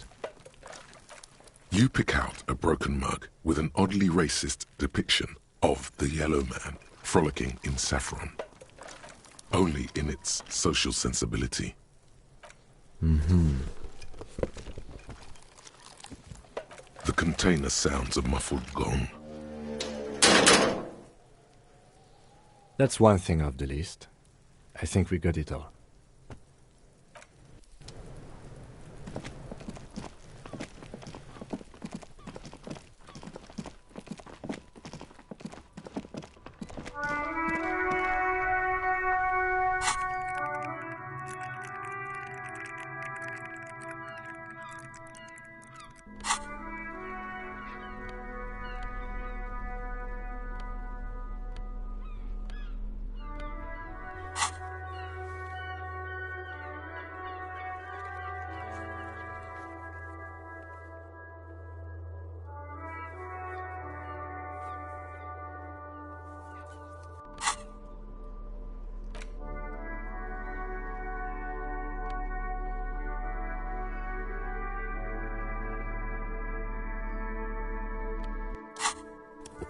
It's the ledger you found in the trash. A pitiful cabbage of white and yellow papers hanging from plastic board, barely held together by a metal clip. This sad display is made complete by the faint smell of urinal cleaner. There's a piece of toilet paper, or is it cleaning tissue? No, it's toilet paper, desperately sticking to the back of the blue plastic clipboard. It's a metaphor for you. Below the pathetics, terror. Do not look into its blue heart. It's just toilet paper sticking to the back of the plastic clipboard. You can take it off if you want. If you want it to be kitchen tissue, it can be kitchen tissue. It's not though, it's toilet paper. Still wet, the toilet paper, kitchen tissue, peels off the plastic easily. All you have to do is shake it off your finger and voila, the ledger now looks marginally better. An aluminium block runs the width of the board, biting down on the paperwork. Its crocodile teeth are the only thing keeping the papers together. A regular pencil, the tip worn down to nothing, has been attached to the clip. The surface is interrupted by a silvery sticker. It's rectangular, sparkling with iridescence. You don't know how you didn't notice it before. What? That thing. It's a halogen watermark. We use it for adding information to RCM property. It depends. Aside from an anti-counterfeiting stamp, mine has my station number and address. The information varies by date of issue. How many years you've been on the force, he's thinking. It'll have that. Any capable light with the right wavelength will do. All RCM vehicles have headlights designed to reveal halogen watermarks. Mine too. This means you can read the watermarks if you just turn the lights on. Okay. While a bunch of sodden papers sag from the clipboard in your hand, it's a sorry sight. They're not exactly white. They're yellowed in patches by sunlight and alcohol and covered in dense blue handwriting. Ink escapes into watercolor patterns, reaching its tendrils across entire pages. The paper itself is checkered with faint red lines forming short paragraphs. Once in a while, there's a red stamp that exclaims, "Case files commit to paper." The case files themselves are plenty. You count more than 100 sodden, crumpled up, earmarked pages falling apart in your hands. They appear to be sufficiently organized and extremely dense, if mostly illegible.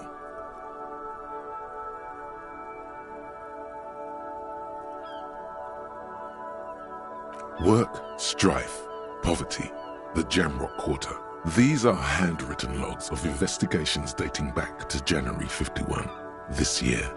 The exact number is hard to estimate due to missing pages and an odd naming convention. But there are at least 20, maybe 30 cases undertaken, not completed, mind you. It's the middle of March. You have attempted 2 cases a week on average.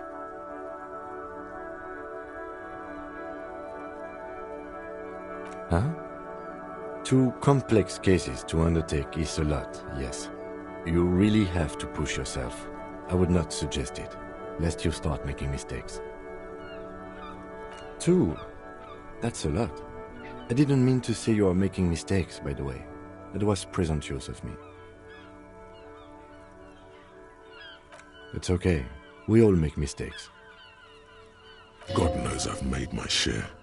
He tries not to think of them. Like a fan of girls, the checkered papers dry in your hand. The handwriting is extremely dense, if mostly illegible. Yes, it appears you employ a, shall we say, robust yet literary system. Each investigation has its case number written on the margins. Yet, still more tellingly, most are accompanied by a name. A title, one might say even. One that draws inspiration from snoop fiction and vespertine cop show staples.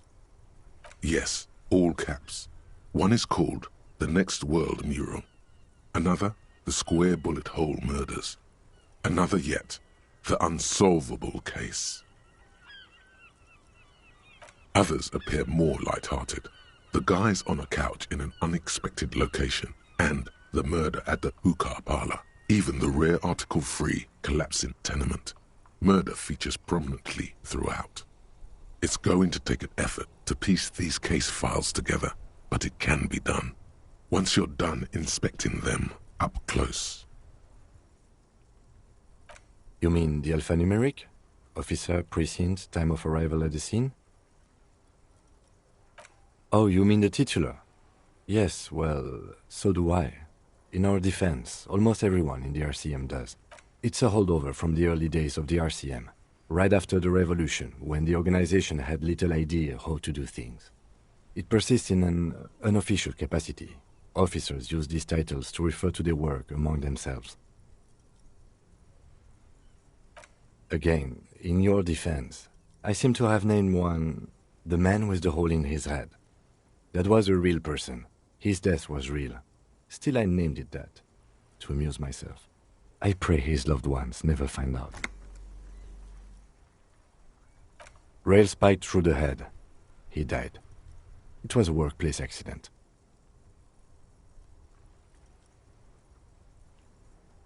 There is, for precisely one more.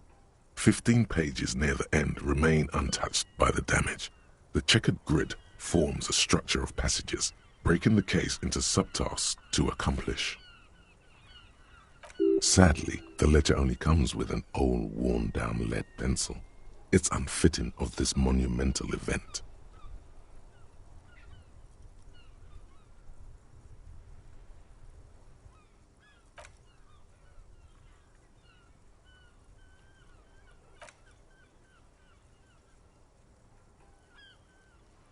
Know that I give this to you with resentment. The tasks you've completed flow out of the blue oblong pen in a brash freehand uncannily similar to the rest of the letters. The wording comes easily. It's almost robotically simple, a language developed for mental rigor and simplicity. Inspect the victim's body.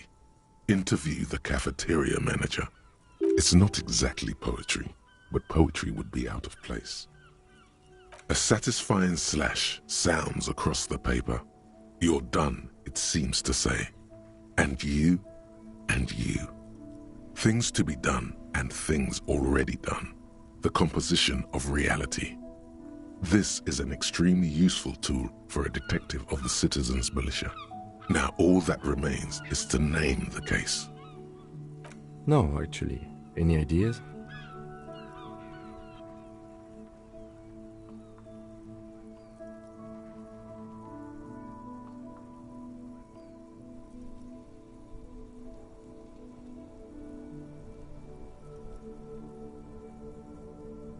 Ah, yes. I have to tell you, officer, I don't appreciate ironic titles. Other officers will have to use this as reference. If it's idiot or cockfinger, they're not going to get it. They're going to think an idiot and a cockfinger were on this case. So, do you have something less funny?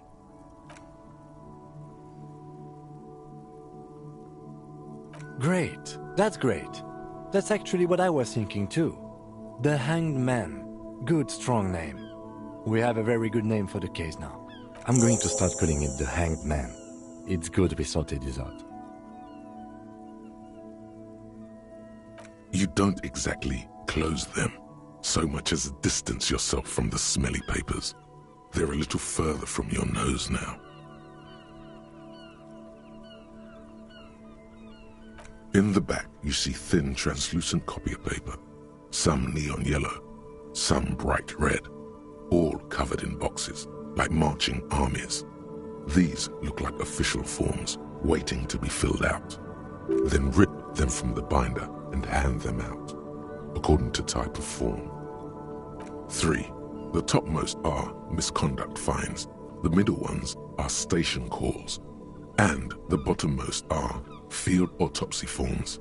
Each is easy enough to make sense of. You don't have to be an intellectual giant to do police work. A monetary penalization ranging from 20 to 250 real. Severe cases allow for 1,000 real, but that requires special paperwork. The details of issuing these fines are spread out over the rest of the fields, but they appear pleasantly vague. These are quite sinister in turn. They give a date and time for the person to appear at the specified precinct police station. Below the call are the criminal charges you risk by not appearing. A dozen pages of thin copy paper, bright red in color. You see the parameters of a deceased human form waiting to be filled in. Age, sex, condition of internal organs. Yes, all that remains now is to fill those forms and hand them to people. Fines for wrongdoers, interview requests for bad guys, and field autopsies to dead guys. The rest of the stinking cellulose is much worse for wear. Being sandwiched between the board and the rest of the paperwork must have spared the fragile copier paper. It's made of dark blue plastic, hard enough to beat someone to submission with. The edges are rounded, however. The U4 size board feels thick and heavy in your hand. Light shimmers on its wet surface. On the back you see the embossed letters, RCM. Blue.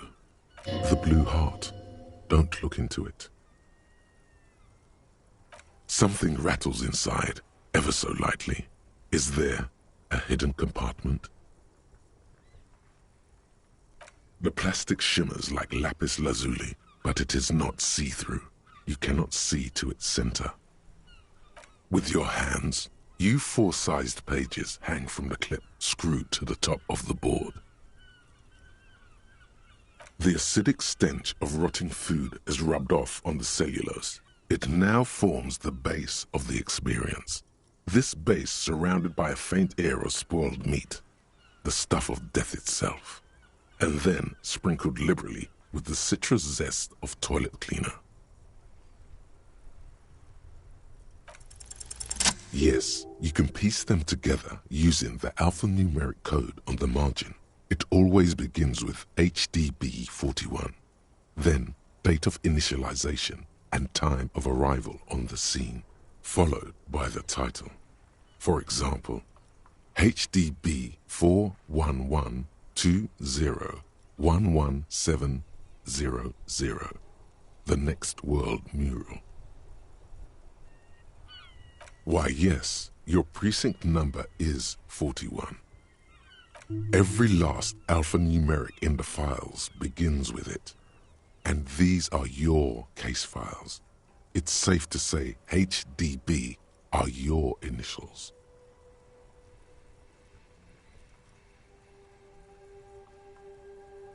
That is improbable. It takes about half an hour to piece one together, using the system you've devised. Where do you want to start?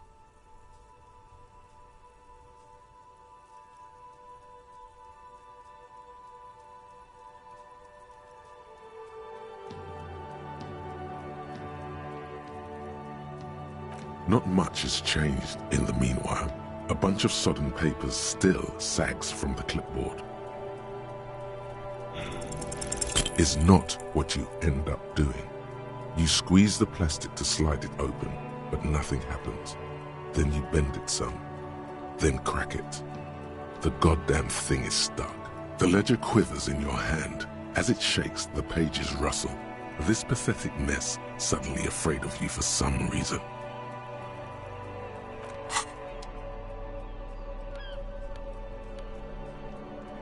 It's just a racist mug. What's there to read here? Not much. Oh boy, here we go. What are you going to say about a broken, tossed-away mug that you dug out of the garbage?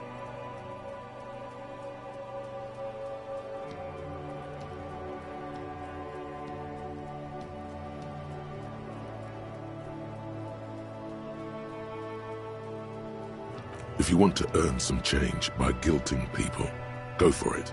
But if you want to earn real dough, finish the case and start getting paid again.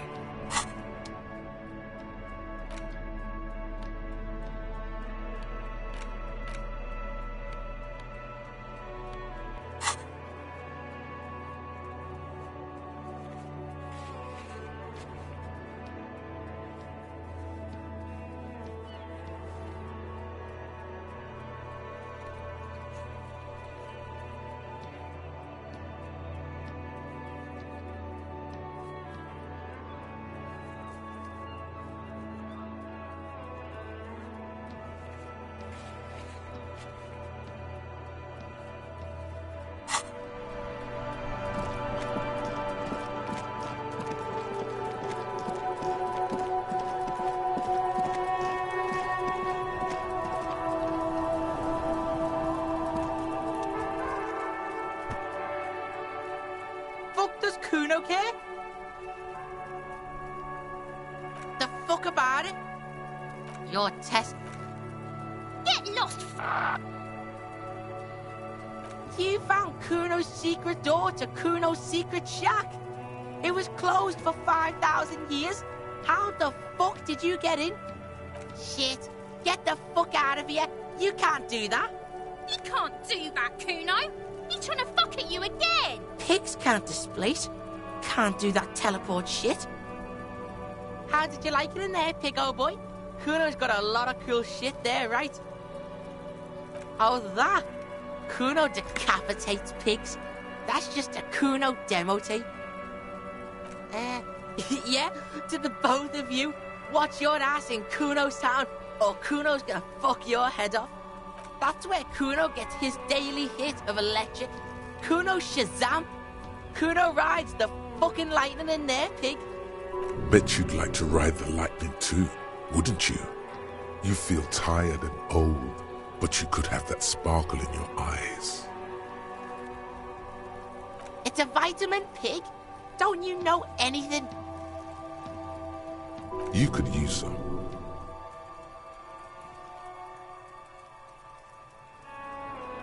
Yeah, it's the Mac. You fucking need that shit to stay on top of your game.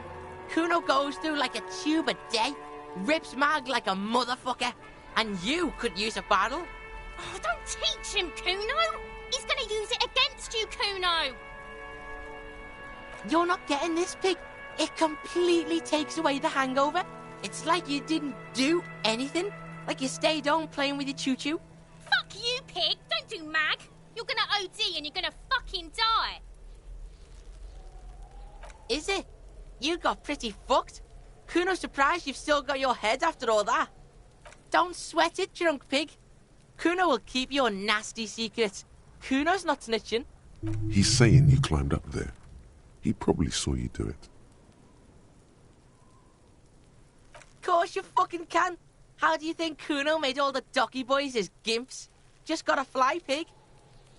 Kuno knows. Kuno and C saw you shit yourself. It's okay, pig.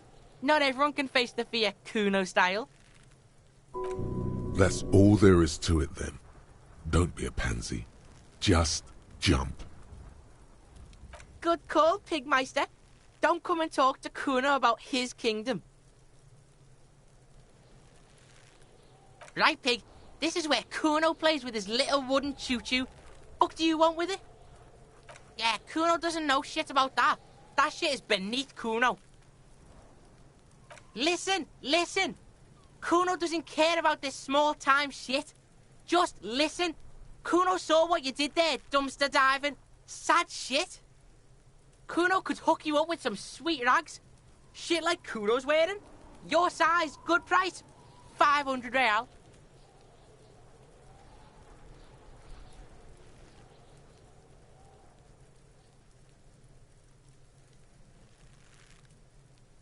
Look, Kuno ain't seen shit lying around, except for that up there. Now, you want performance gear or not, Grandpa?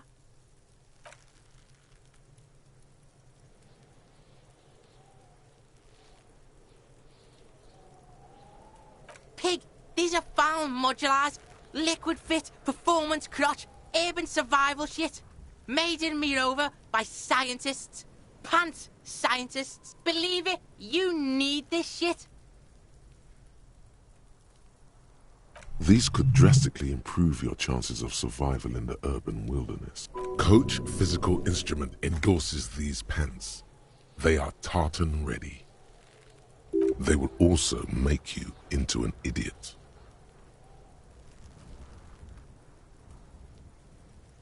All right, Pickle. Shit's rolling. Don't do business with the pig, Kuno. He's gonna steal all your money, Kuno. As you can see, Kuno and C don't trust you. Can't do business without trust. There's more to his distrust than being a pig.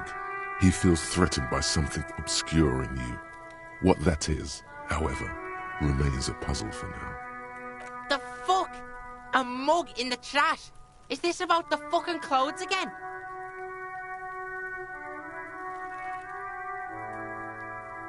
Yeah, Kuno sees where this is going. Kuno's got that fast brain. You saying you pigs are after the mug fucker? 'Cause he's the clothes fucker? I can't hear you, Kuno. Speak louder, Kuno.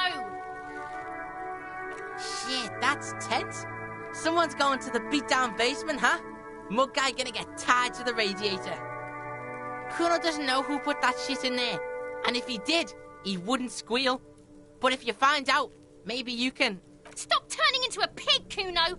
They're trying to get you hooked on the snitching. Get away from my Kuno. Yeah? Get your bacon shit away. Kuno doesn't like to be seen with the popo. Get your shit done and out of Kuno's face. Look at that fucking shit. You're trying to get Kuno killed. Fuck does Kuno know? Kuno's not a fucking acrobat. It's a trap, Kuno. Don't climb it, Kuno. Dunno. Kipta's gardener used to work there. Kipt is a pejorative term used to describe people of South Seminese or Erie Uppergite descent.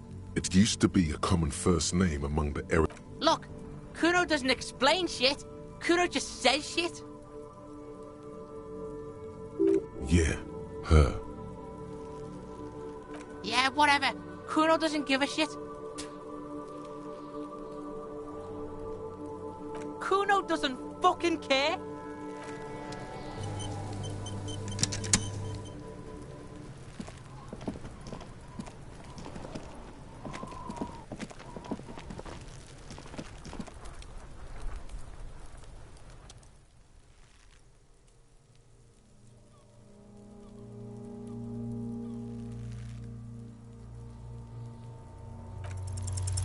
The smell is repulsive.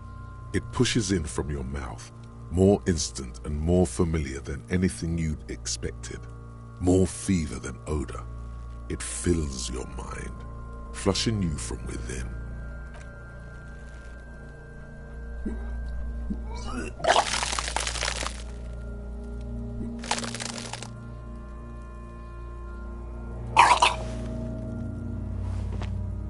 Too late. It's impossible to keep in. Your body curls and pushes it out, burst by burst, until a pool of vomit lies under your feet, and your throat stings from the stomach acid.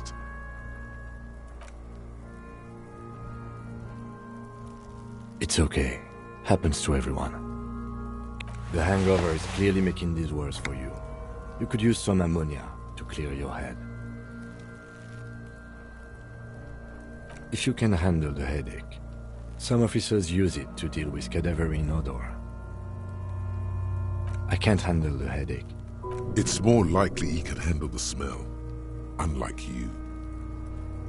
That young woman, the gardener, mentioned she used salts for the smell. If she doesn't have any, there might be some in the fridge store nearby.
Can I help you?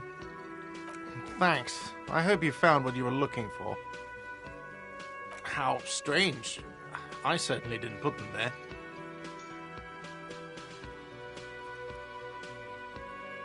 Eat. trash collection service, CS Municipal. I don't see why they would put anything in the trash, though. Ah, the elusive CS Municipal. I doubt we'll be able to track down who was sent here last and when. This will have to be one of those little threads that solves itself down the road. Thank you anyway. Sylvie had the keys before I got here, and I can vouch for her. I can vouch for all my staff. None of us would tamper with the crime scene. Yes? Wait, what? But what about the bird? Yes, the bird. I found it lying on the floor with a broken wing the morning she left. You broke the skewer! I assure you it was him. It's as if he can't decide whether to be angry or relieved that it was you. Again. Why on earth did you have to break the skewer?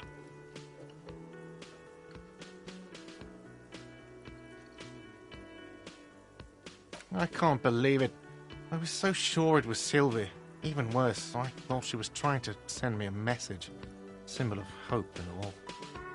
A tender type of hope. Something stirs in you. Perhaps this is why you broke it. All right. Did she say anything else? About me, you know? Did she say anything about me?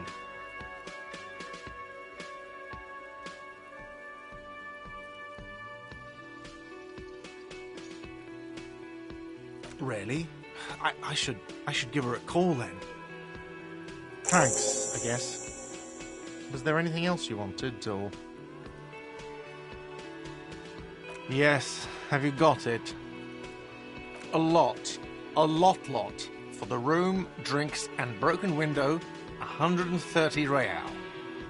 Like what? I was rarely enjoying talking about the money you owe me.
Inside, you see a set of steering levers, a radio microphone, a pull-out toolbox, and the soft glow of the fuel preheater gauge. All right. Ready? I turn, you press start. It's next to the preheater. He's downplaying his excitement. The lieutenant is more than happy to show off his precious carriage. The dashboard lights up with orange glow. The raspberry gauge jumps, and the engine of the Caprice Canadian comes to life with a whiny growl.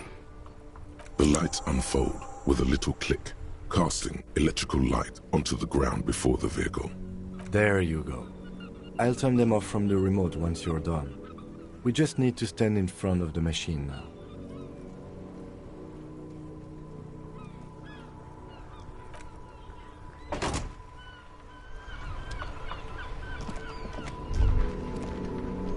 As you hold your ledger's clip under the headlamp, an iridescent hologram appears. A street grid and the veins of a great river.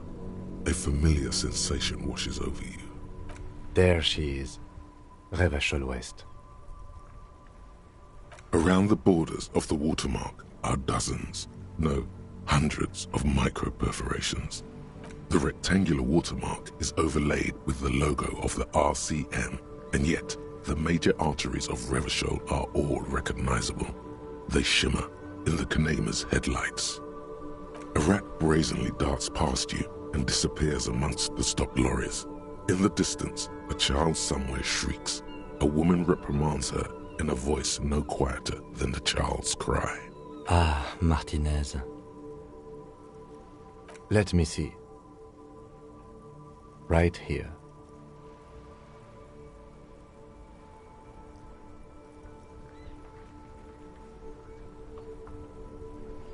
No, it does not.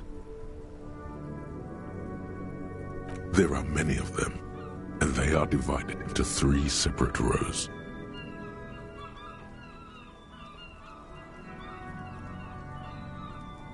The first row has 18 dots. Not bad for what? You don't even know what it means yet. The next is the longest. It runs all the way around the border, and then some. You count 216 perforations. Considering that nice, large number, a wave of pride washes over you, though you can't say why precisely. The last row has 3 perforations. That's it.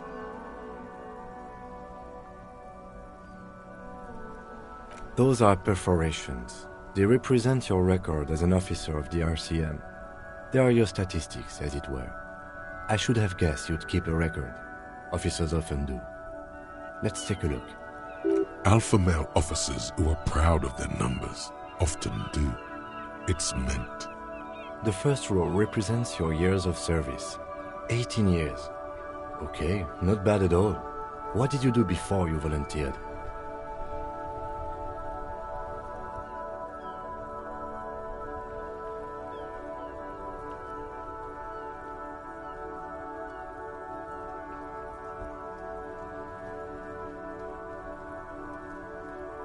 Yes, that does seem quite likely. Your youth coincided with some heady days for Revachol. But let's move on, shall we? This next row, the one that wraps all the way around, is your number of closed cases. Closed is good. It means finished. You've got, let's see... Wow, more than 200. It's quite a lot, even for someone who's been on the force for nearly 2 decades. Usually, clearing more than 10 cases a year puts you in the 90th percentile of all RCM officers.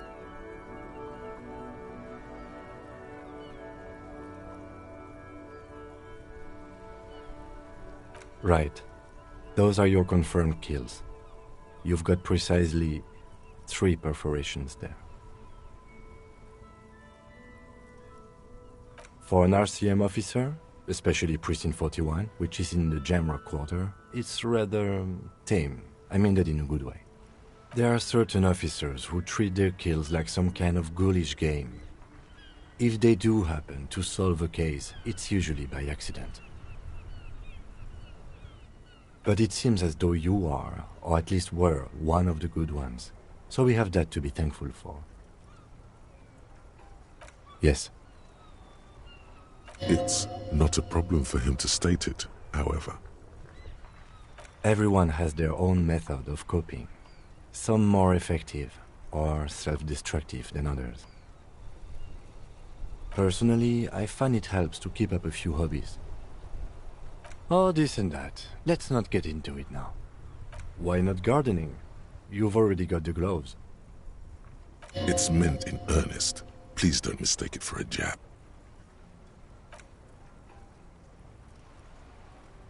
Right. I'll go turn off the lights.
Hello again, officer. How are things? Excuse me? She's uncomfortable. Maybe you should drop this line of questioning. She shifts in her seat awkwardly. Sure. I'm done with them. Go easy on that stuff. It gave me a terrible headache.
He's about to Active decay. It's okay to throw up, officer. No one is judging.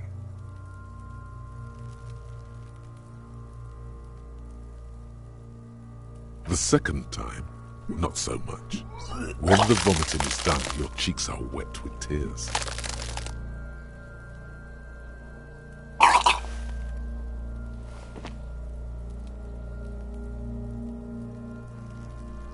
Nor does the wind right now.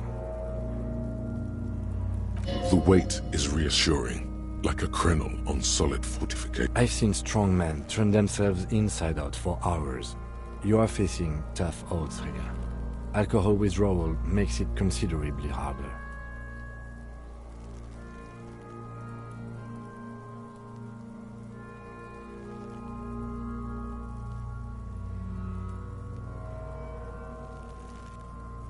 I've seen captains puke their guts out. It never gets easier. You never get used to the smell. Every Monday is cadaver day. Throw up, investigate. Throw up, initial autopsy. Throw up, bag it. Then drive to the station. Maybe throw up on the way there if you didn't bag the thing tight enough. I think I've lost my sense of smell. A white lie. Not being hungover helps too.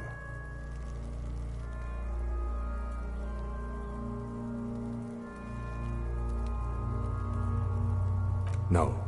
This is a two-man assignment because it needs 2 officers to complete. I need your help. You need to get your shit together.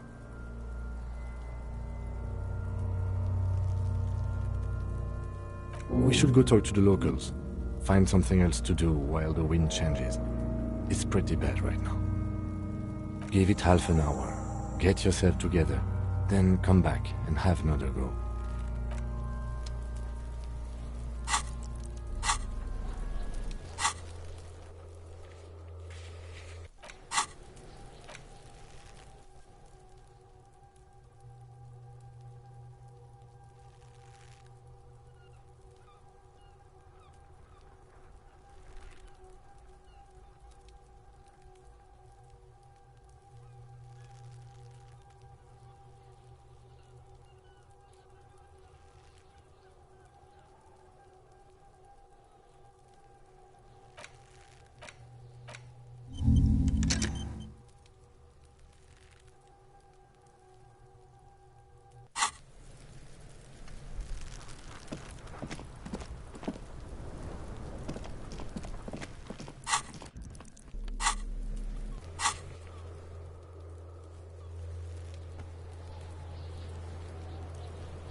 A simple little cadence. He seems to be making it up as he goes.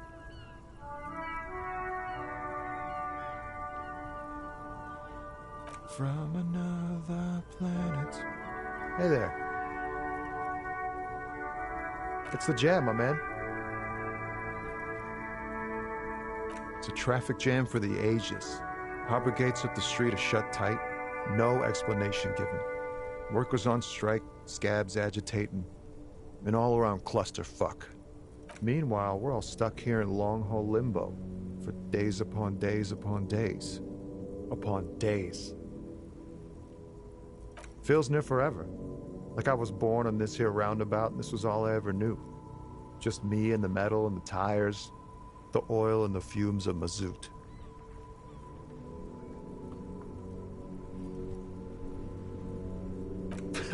Everyone's a critic, man. It's okay. I've been for a whole week already. So tell me, what do you need?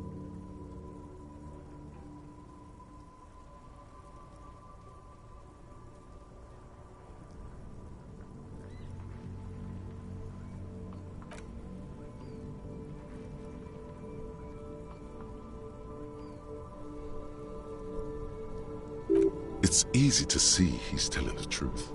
He's kept his nose out of the dark stuff.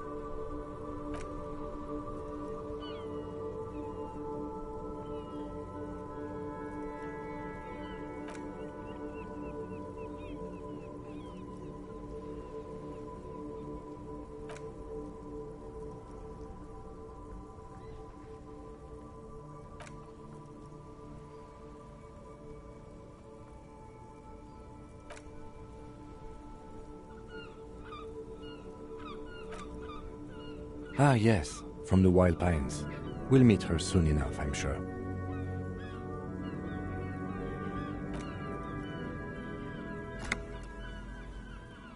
He doesn't blame them, but he's not on their side. That's for sure.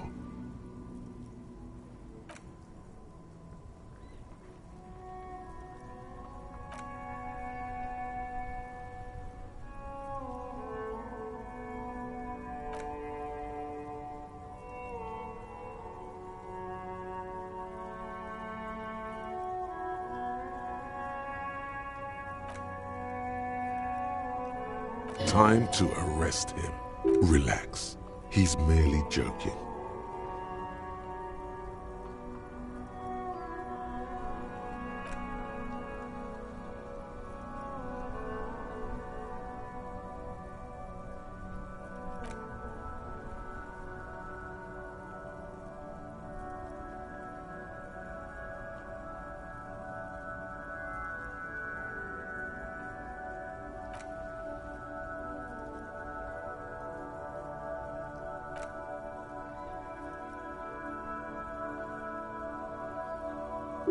A motor lorry, also called a camion, on Caillou and neighboring islands.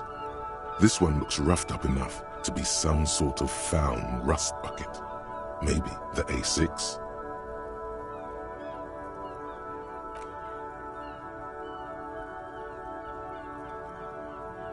There it is again.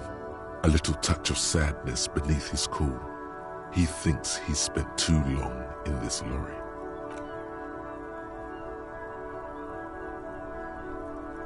The man taps his fingers rhythmically against his arm. Ease into it. Don't go too far. This seems like a personal matter.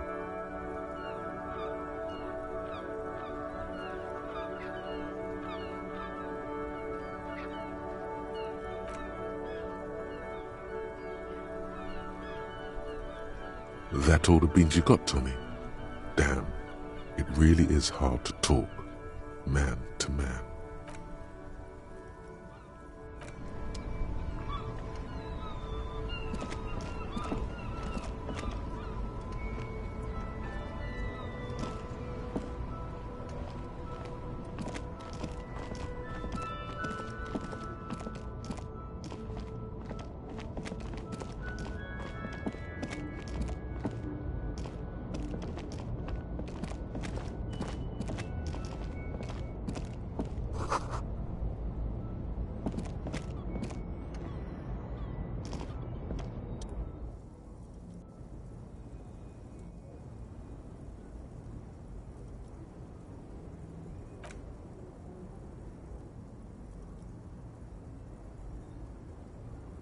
Not a good track record of mental health in that family. Even by the standards of the Philippian kings, old sumptuous Philip was known for his profligacy.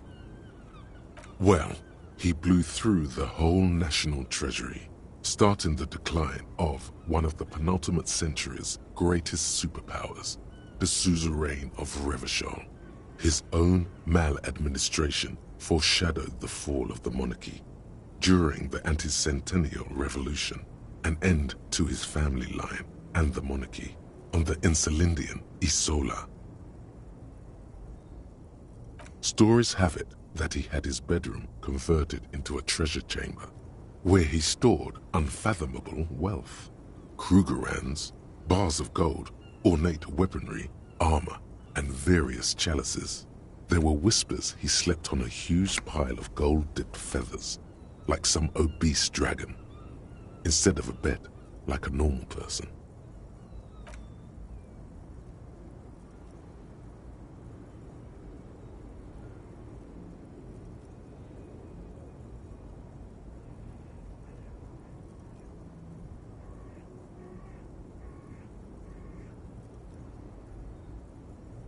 But wait, you haven't even heard about his fabled cocaine addiction. You see, old Philippe wasn't just good at squandering the national treasury on gold and ceremonial weaponry, he was also a prodigious snorter of nose candy.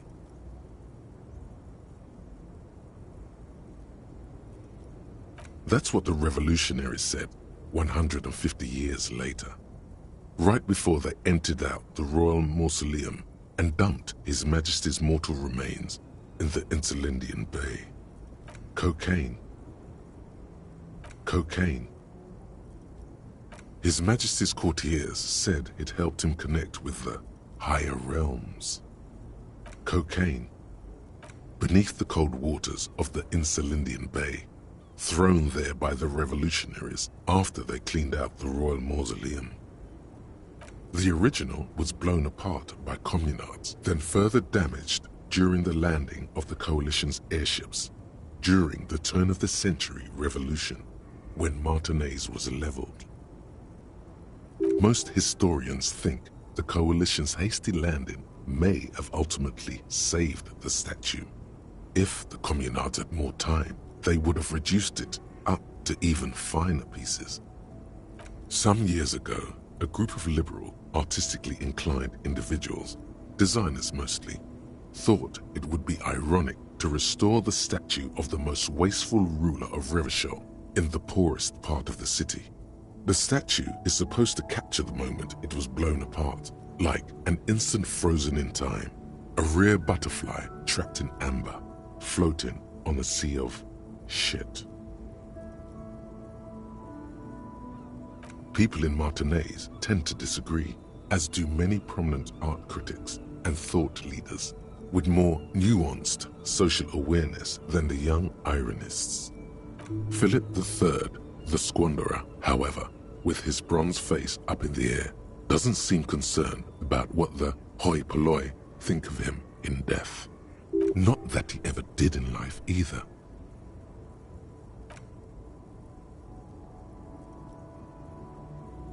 Not a good track record of mental health in that family.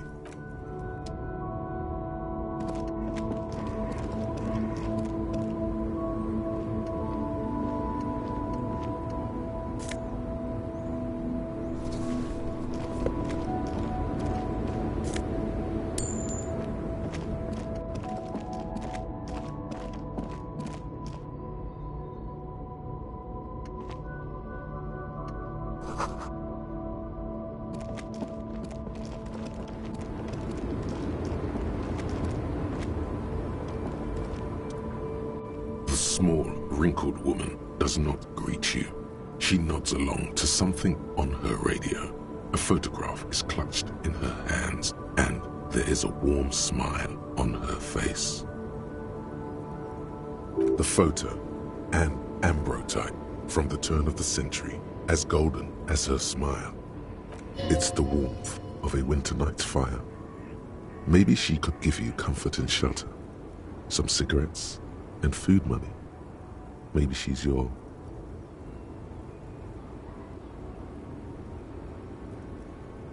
No response. Wherever this woman is, your words fail to reach her. Wait, she's just a distracted old woman. Better to leave her alone. Why? I just told you why.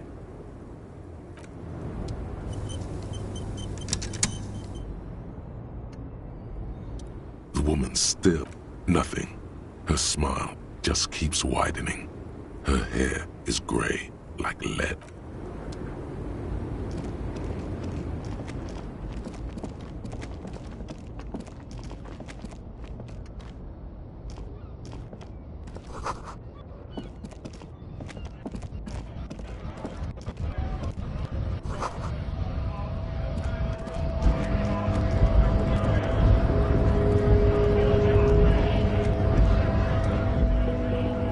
Bastards! We have a right to work! Hold up and stay frosty, everyone! Cops are here! You have to fuck with us? Beat the honest worker down?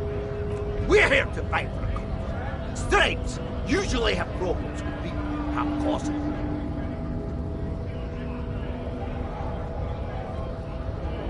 Good. We're fighting for a cause here. Right to work. Right to work.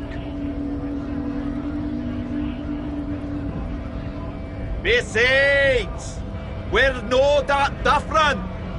It helps if people see us talking. Cops and strike breakers together. Shows authorities are on our side. Builds confidence. Right. Rights of workers to have gain from them, to make a salary and feed their families. His manner of speaking is wooden, the tone of voice bland and uninspired, almost as if compiling replies from a set of learned phrases. Maybe you should ask them the questions. Like, why we're not allowed to make a living here? Shame on you! We have families to feed! You piece of shit! So do we, Scab!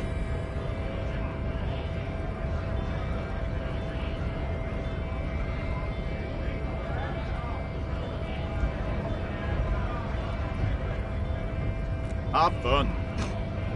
Union shites are on full strike. Then they think they're gonna let you through the gates. You trying to meet their fat boss?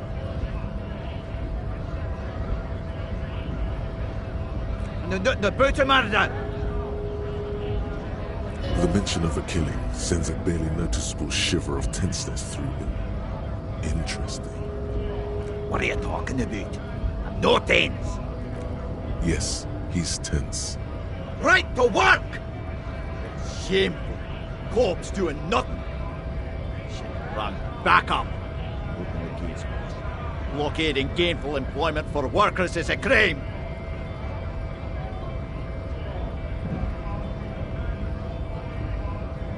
Why not? I see numerous reasons not to pick a side in this local matter. Pretty. Let us work! When a bunch of ungrateful, lazy cockroaches can't get their act together, decide to block honest work for other people. Beats me. Them on the nonsense of it. Boardrooms. Workers' rights. While we have the right to work! There's something odd in the way he carries himself. His set of clothing looks vaguely mismatched. The different pieces of the attire seem ill-fitting.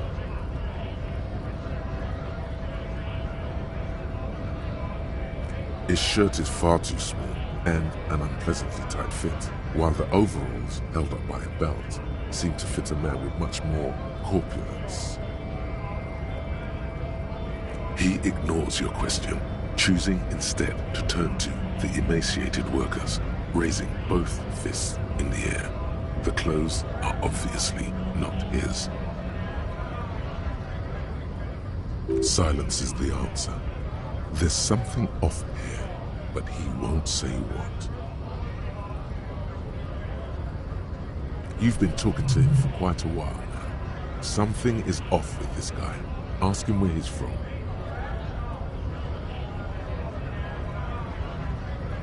What? Te. Ye.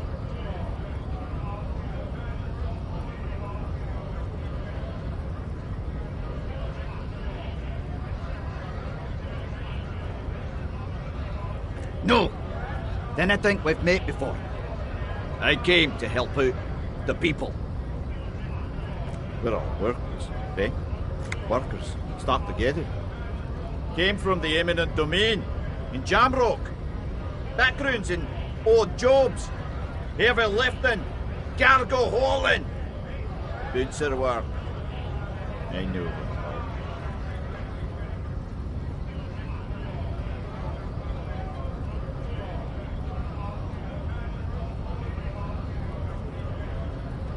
What the territorial? Ring a bell.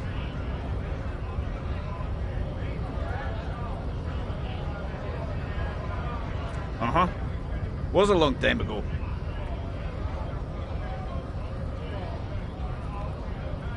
Honest men and women with rights to work.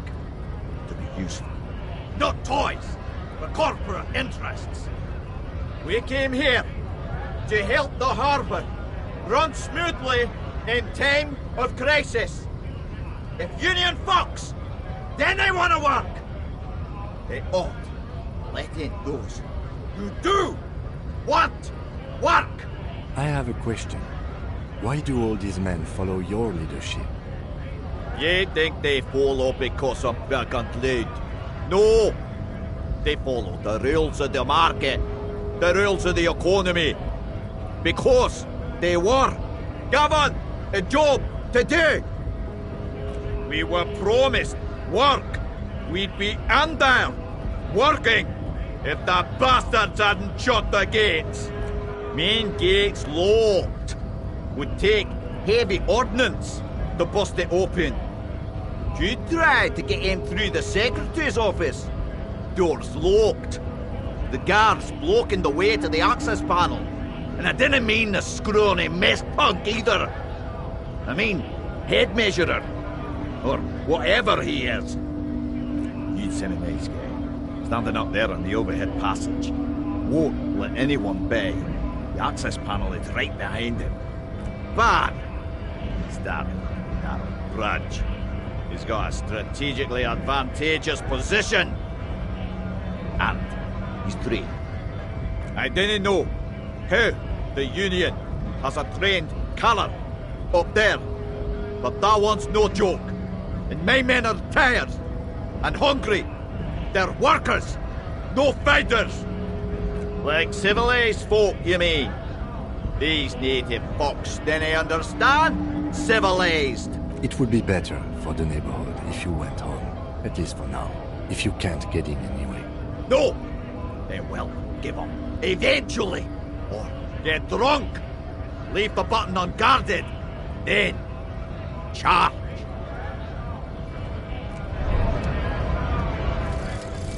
Volumetric ship compressor.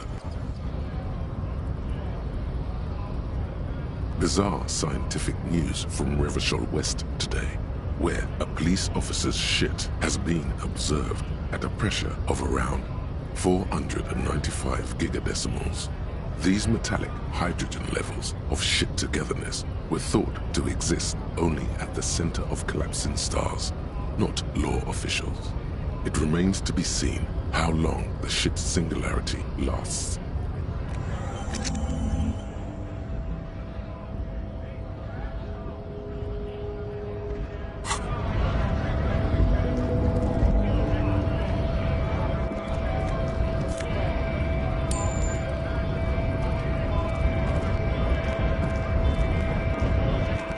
Scab?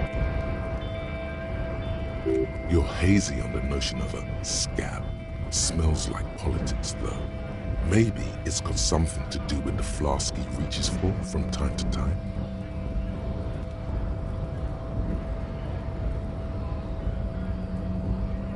I was just messing with you.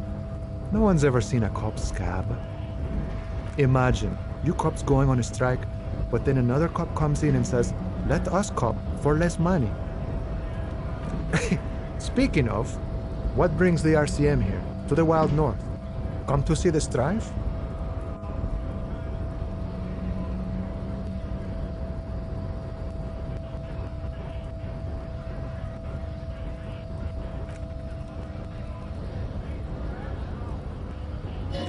He's a chatty guy. Wants to talk about the strike. Return once you've met the union boss and are on a better footing with the organization.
Body betrays your degeneracy.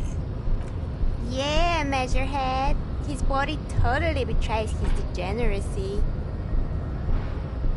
Don't say anything. Size him up first.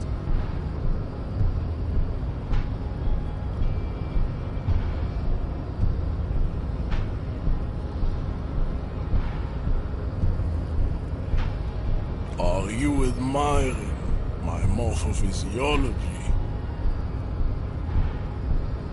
It must be frightening to stand in the shadow of this racial pinnacle. Be calm, I'm Sandwich. You are not in danger, because you are not a threat to me. That is precisely the negligence that has led you to succumb to Al Ghul. You reek of it. An invisible sword of Al Ghul emerges from your throat. You cannot see it, but others can. It is making the woman in my company sick.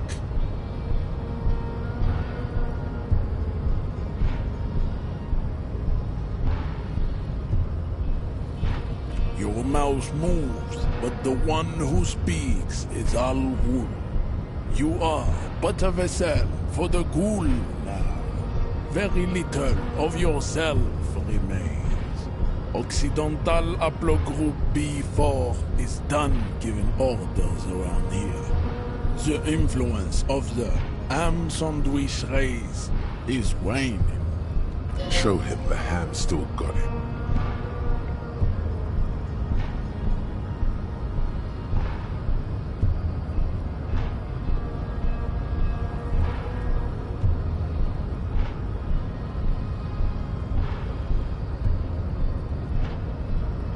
Willingly calling yourself a ham sandwich, how far the Occidental Haplogroup has fallen.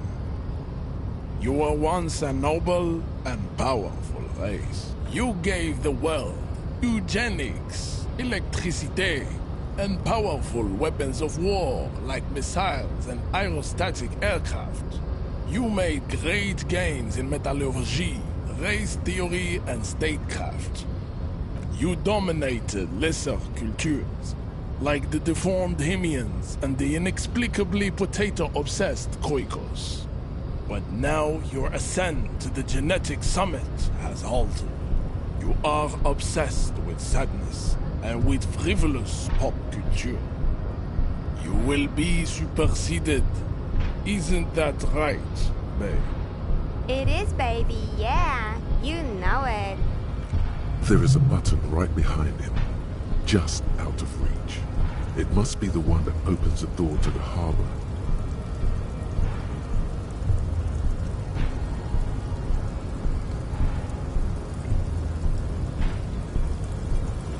Enough with this begging. You should leave the stage of history with dignity by inviting the other races to a great world war. Bring your troops to the Simenon Islands and to Boogie Street, and we will pulverize you.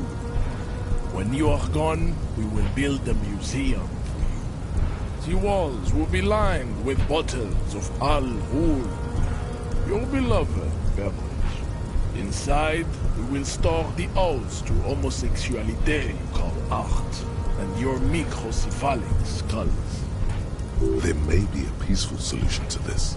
You could internalize Mejahed's race theory. He would take you as one of his own. The best idea.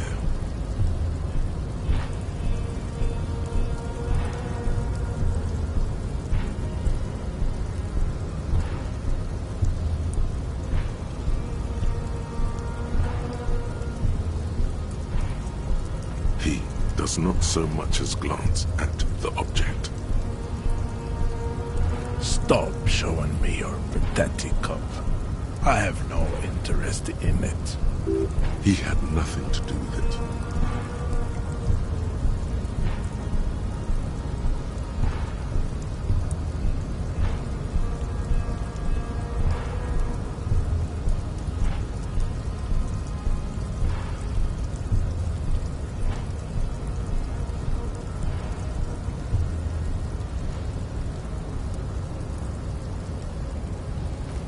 Don't be vulgar. White or not has got little to do with this. The race enigma runs much deeper than that. There must be some friction there. He's keeping it well hidden, however.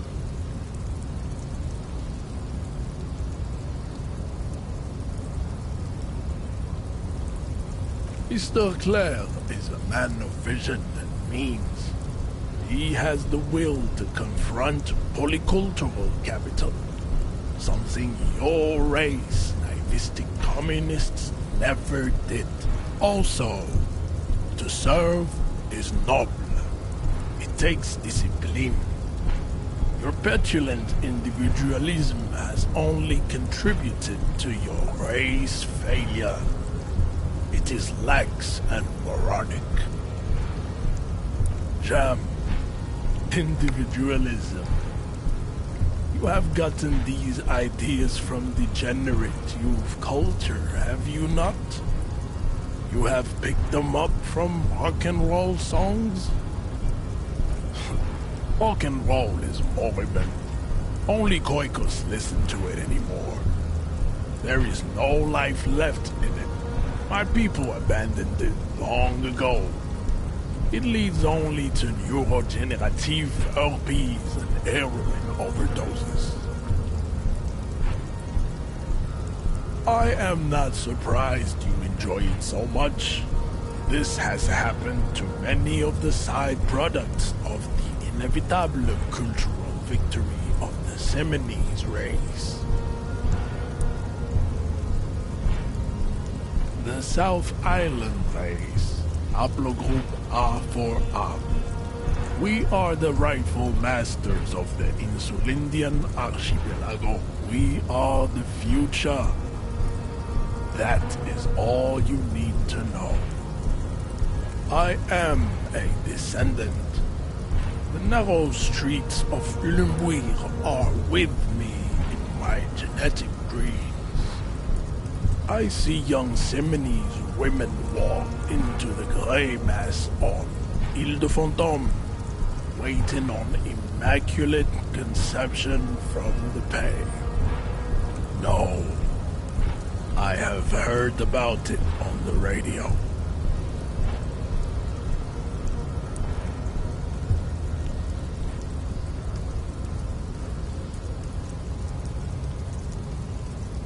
You have heard enough about our phylogenetic secrets for today. You have extinction to come to terms with. I don't think anything about this. We are wasting our time having this conversation. Your pedomorphic friend is right. You should leave here with your tail between. Racists are generally not very good examples of their race.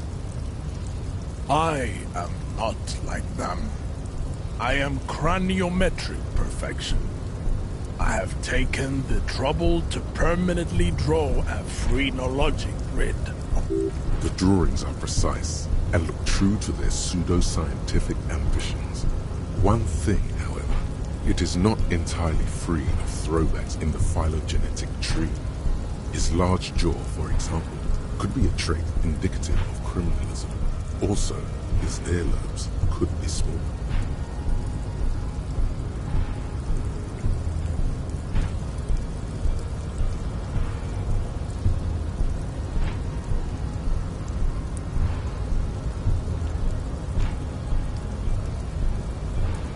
Atavistic stigmata makes pussy say yes, plenty. Babe, thanks. But I got this.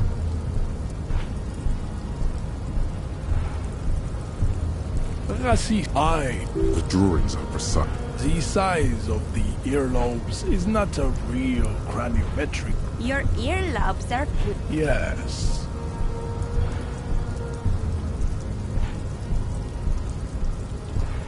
You exhibit forward projection of the jaw, indicative of schizophrenia and sexual inaccountability. From a purely aesthetic standpoint, the dimple in your jaw makes you look like a baby.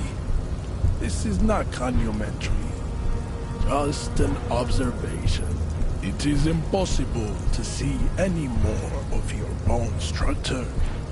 It is covered in the ravages of This leads me to conclude you are not a police officer. You are a common criminal, an offspring of your racial heritage is uninteresting. It is the same as all Rivasholians. Ask what kind of races there are first. Classification is core to this. Do you?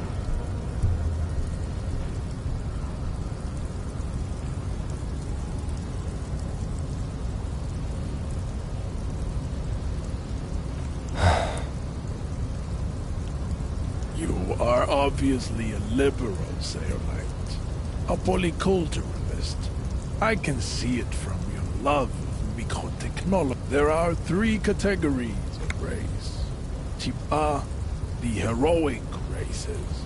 Type B are the unheroic races. Amorphous, non-competitive. The Khoikos of Grad, Yugo, Zhimsk, Chest et al. Are what you would call white officer in a suspect description.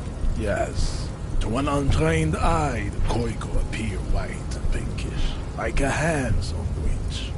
But look into their eyes and you will see. They are of an indistinct color, and so is their skin.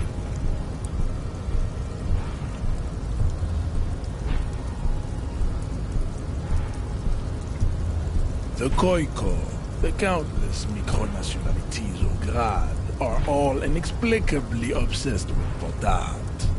The only thing they like more is divided into microscopic ethnostates, like political amoeba.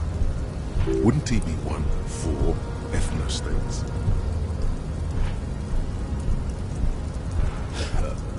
They are microscopic. The Seminole Areopagite superstate will cover the entire remaining planetary crust, uninterrupted. From Holy Semenine to the Boreal Plateau of Katla. Its leaders will be the genetic epitome of the Simonese and Areopagite stock, elected by nature, not the base inner spoilage called devil. The Vasholians, halfway between Type A and the racial cauldron, too mixed to know right from wrong. You tried your degenerate little revolution, which was the single greatest failure committed by humans in our 82,000-year history on this planet. Is it 82,000 years that we've been recording history? You have very little idea of what is happening, but that seems a little off.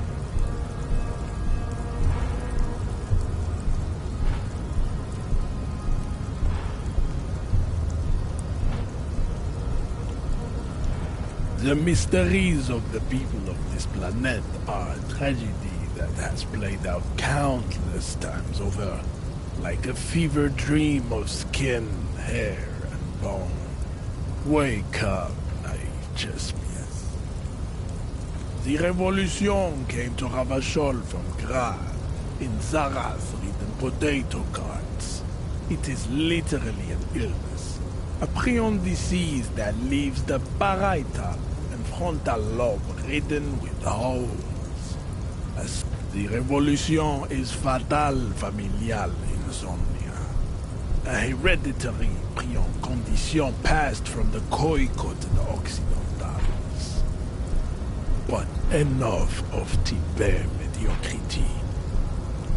Those are the Simonese.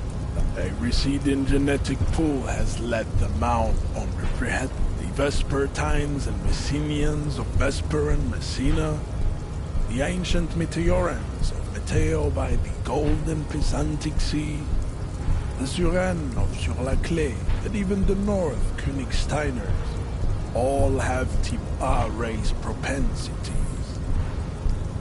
The other large Mondial civilization, the Mesk, are too yellow and oleaginous to count as a heroic overproduction of sebum.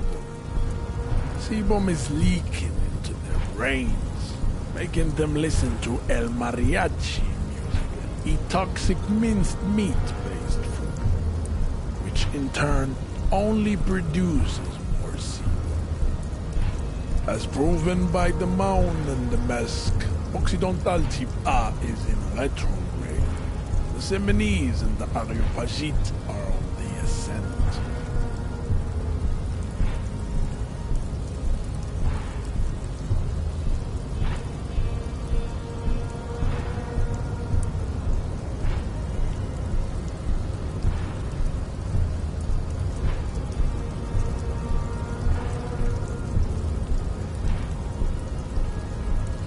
Nature was not capable of more. Types CF are a museum of failed chimeric experiments and tragic maladaptations. They are tortured creatures waiting to be put to sleep.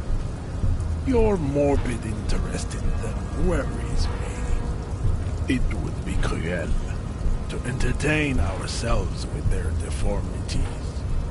Were there any able-bodied races you needed education on? You understand nothing. To solve the great race enigma, you have to first ask yourself, what is the race enigma? You have not even worded the mystery, let alone solved it. You need to internalize what you have heard here today, then return to me. I cannot possibly imagine what else we have to discuss, Tibere Vasholian. Your love for disco music and venereal disease?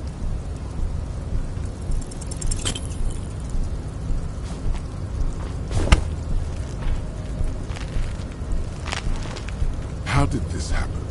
Your little fist is in his giant hand, and he's squeezing it. It hurts. You must be out of your mind, degenerate drunk. Say it. I am a degenerate alcoholic. Good.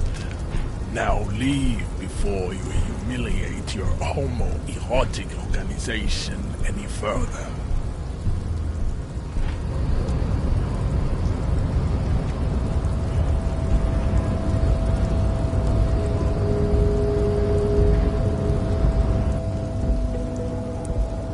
I'd appreciate it if you didn't force us into situations where I may have to shoot random civilians, because that won't get us anywhere.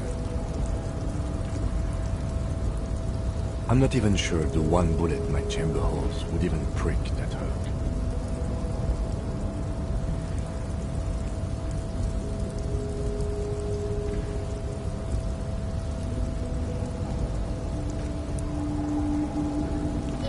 That's right. You should do it again. It's the last thing you'll be expecting.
Welcome to Revachol.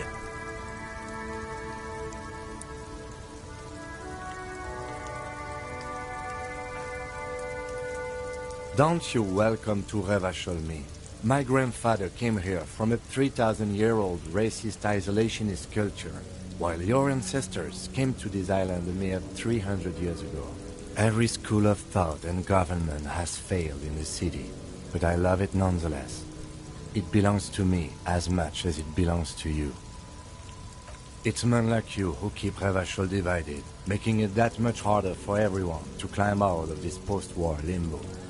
What he means is, fixation on the Revacholian nation makes it harder for Revachol to actually attain self-determination.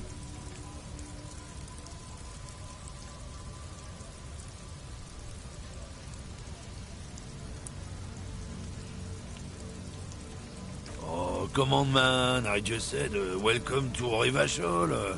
It's a lorry driver thing. I know exactly what you meant.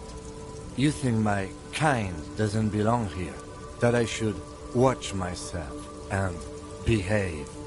But you see, I'm an officer of the RCN. It's actually my job to make sure you behave. I would advise you to remember that. Silence. The air between them becomes tense. Your partner needs backup. Now's your moment to shine.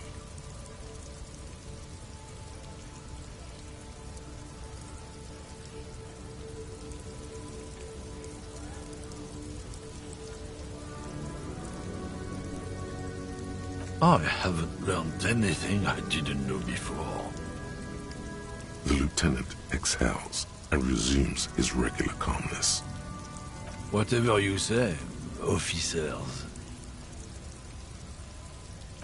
You could ask him to show you the soles of his boots. He definitely looks like someone capable of a lynching. Maybe he was present. Been admiring the stompers, huh? Sure thing. Check him out. On the bottom of the man's boots, you see an intricate tangle of treads with no immediately discernible pattern. It's Revachol. Custom made. Cost me a pretty penny. For when the invasion comes, the last thing they'll see before the lights go out is illustrious Revachol. It doesn't look like the lieutenant cares. He just makes a little note.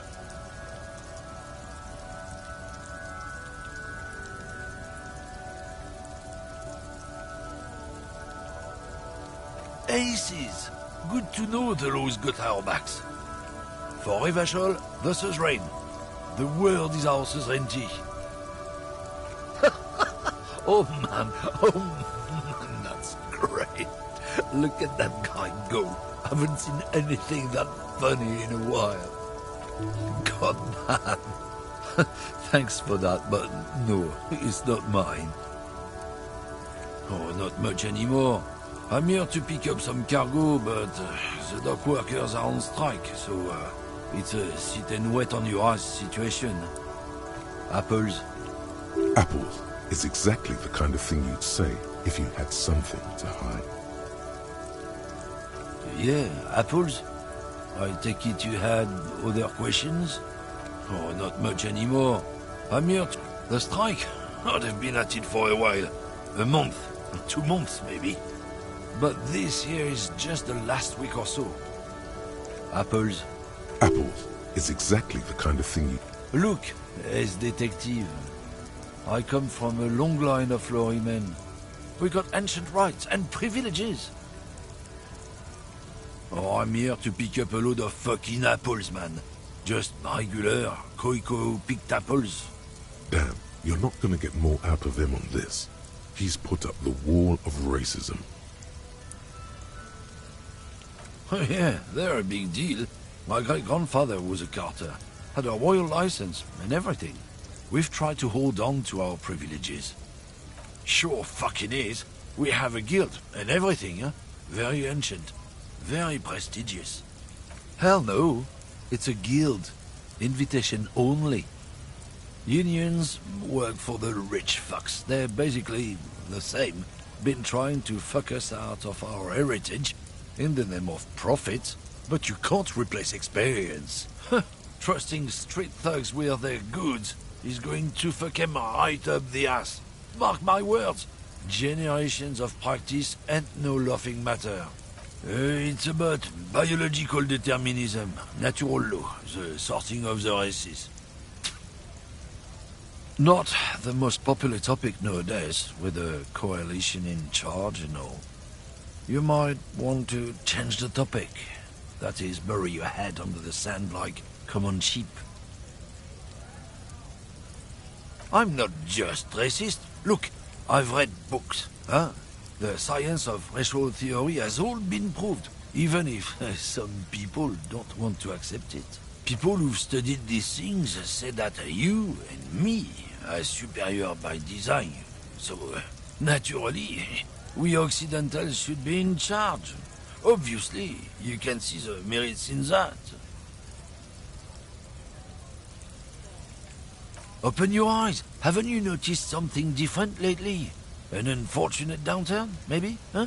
When members of the superior race cease to believe in their innate superiority, the problem? The damn kips are showing a real good game lately.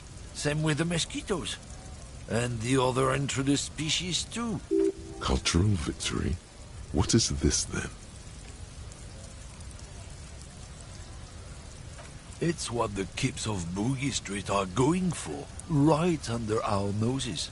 And the others too, on the radio. Heard any chansons lately? Heard any motetos or leader? No. Dominating culture. It's true. Also, you need to realize the dangers of mixing races. Who knows what might happen if people don't stay in their birthplace? You might end up with a... Don't push your luck. Runt.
You see several packaged raincoats fill a low shelf beneath a display of croissants and juice bottles. The raincoats are transparent, except for the big Fritta slogan on the back. What is what? It's a raincoat. If you want to buy one, then it's only 4 real.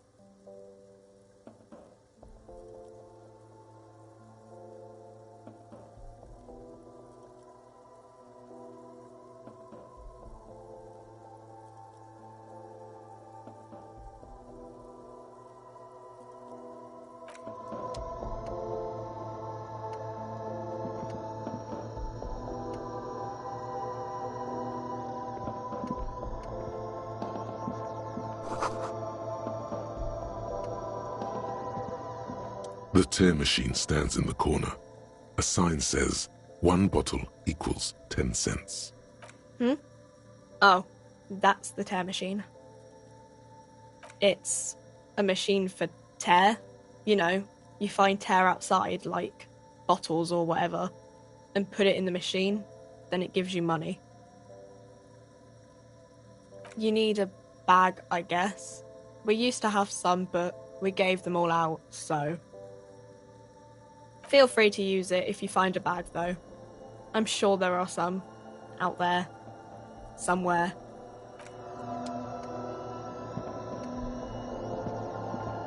A small cabinet on the wall is filled with various medicine bottles, nasal sprays, and blister packs. They all bear the Saint Baptiste Pharmaceutics logo. Their logo is the bloodless rose, pure white, untouched by harm. Just ask me if you need anything from Saint Baptiste. We don't stock prescription meds, but we do have Nosafed, Duramine, Magnesium, and Hypnogamma.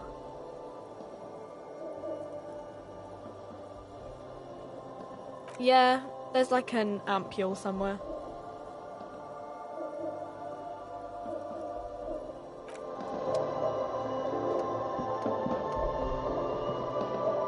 A colorful display of cigarettes and alcohol bottles line the shop wall, inviting you closer. There, in that dark green glass, all in vain. The great flowing river of warmth, wine, alcohol, beer, alcohol, love, alcohol. Sure. If you want something, I can get it for you. Just let me know and pay and stuff. But I'm obliged to inform you that both alcohol and cigarettes damage your health. But I guess you already know that.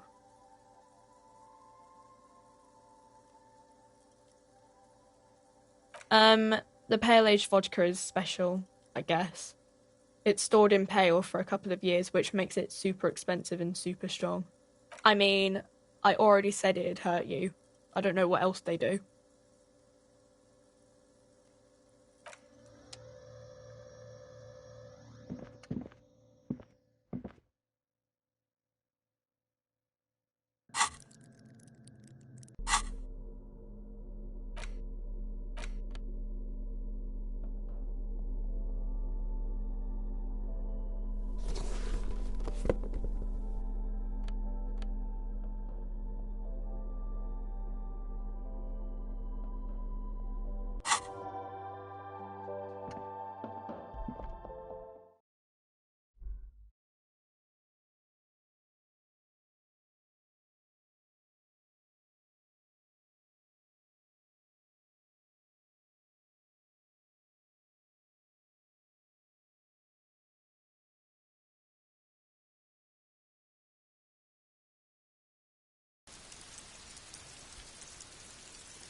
Every time it happens, it gets worse and worse. There's nothing more to throw up now. All that's left is crying and convulsing dryly at the same time.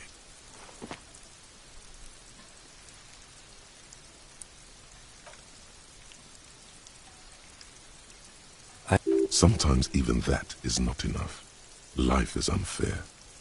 Officer, you just need to be stronger. Learn to keep it in long enough for us to work. There's nothing else to do. Relax. It's okay if you don't make it today. The bloated corpse isn't going anywhere.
That sugary black rum stain on the counter makes you teary-eyed with joy.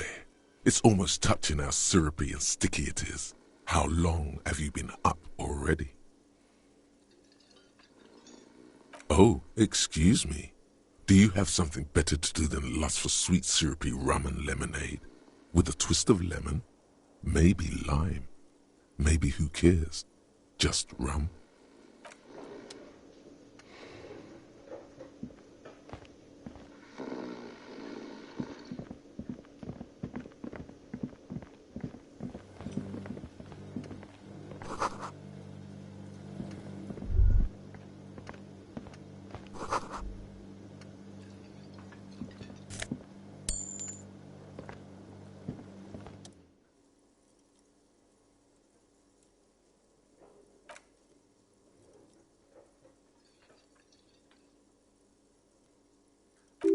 It must be his name. Goranci. Goranci, Quebec. Sounds representative.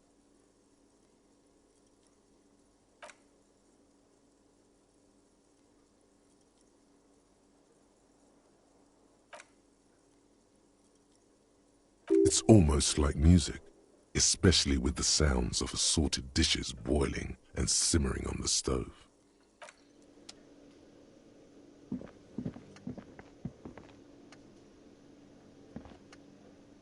You see a heavy steel door with a prominent dimple lock.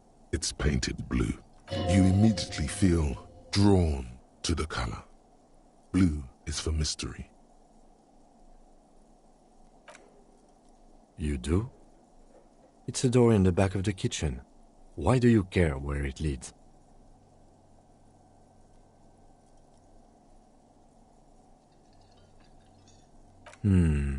Yes. I suppose it's worth seeing if we can get in.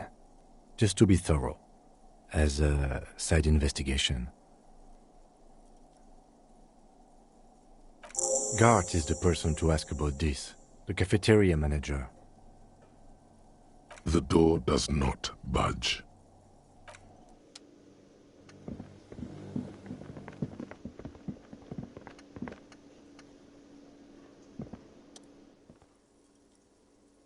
Another thing. Great. I love those. Oh, yes, that door, sure. There's nothing mysterious about it. It's just a door. No, I don't have a key. I don't know how to get there. And I don't care either. It's not like I've been wondering about it for 10 years. It's just a frit warehouse, probably. Or some boring storage space with a bunch of old junk and dust. Junk and dust. He's attempting to maintain an air of indifference. It's absolutely not convincing. Fine, okay, a little. But my job doesn't leave me time for wondering about one locked door in one of the cafeterias I manage. So I haven't opened it. I have cleaned the whole place 100 times over, though, after the animals. And I haven't found a key, so good luck with that. Yes?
This Postlavantorie mail collection box has been heavily vandalized with graffito.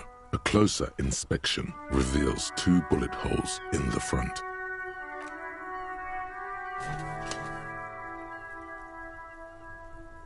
The box seems happy. Eat shit pig, fucked by the coon, and St. G with a crown have been scribbled on it. Jenny is a whore, and best set mailbox also. The mailbox does not know how to man up. It is an inanimate object.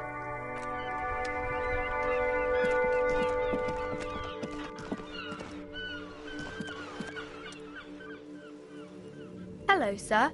Step right in. The store is open. I know, sir.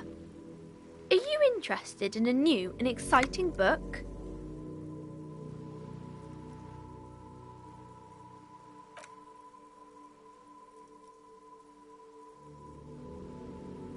Whoa, whoa, whoa, whoa. Hold your horses, little girl.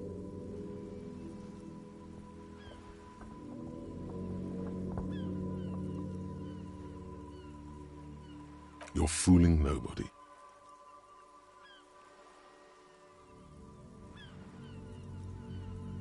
Sir, are you okay? You've been standing here silently for a while now.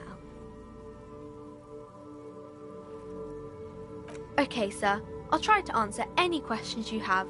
I hope they're about books. My name is Annette, sir. My mum, her name is Plaisance. She owns the store. She's inside minding the register or organising the stock. Feel free to step in and browse our wares. I'm signalling that the store is open. Otherwise, people might not know. They'd miss out on the crime, romance and biographies of famous people. A sudden gush of wind turns the pages of the books on the counters. She covers her face, smiling, but she's cold.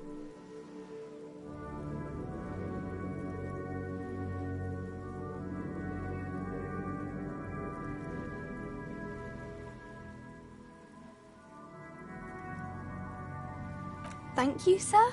I'm glad to help Mum out with the store.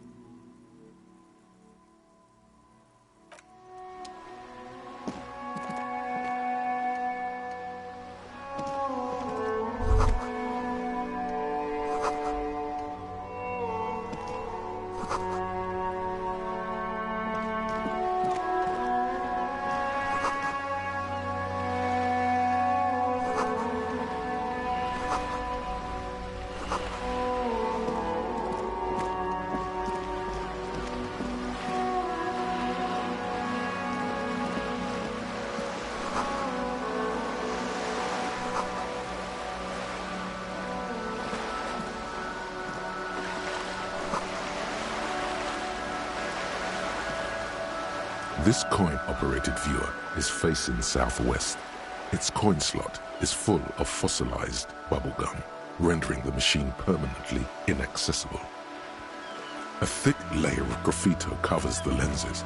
You spell out the word Onut written on the other side, with N and C scribbled backwards. Under the graffito, a sea of blues and greys appear. Behind the water lies a coast studded with concrete and reeds. On it, a church on stilts, lanky weather-worn wooden planks, an X-shaped cross topping its tower. You know this to be the star of Pericarnassus, or the Chiron, the central symbol of the Pericarnassian church, a star, a great moral height to be strived towards. The church looks old and weather-worn. There are no lights in the windows.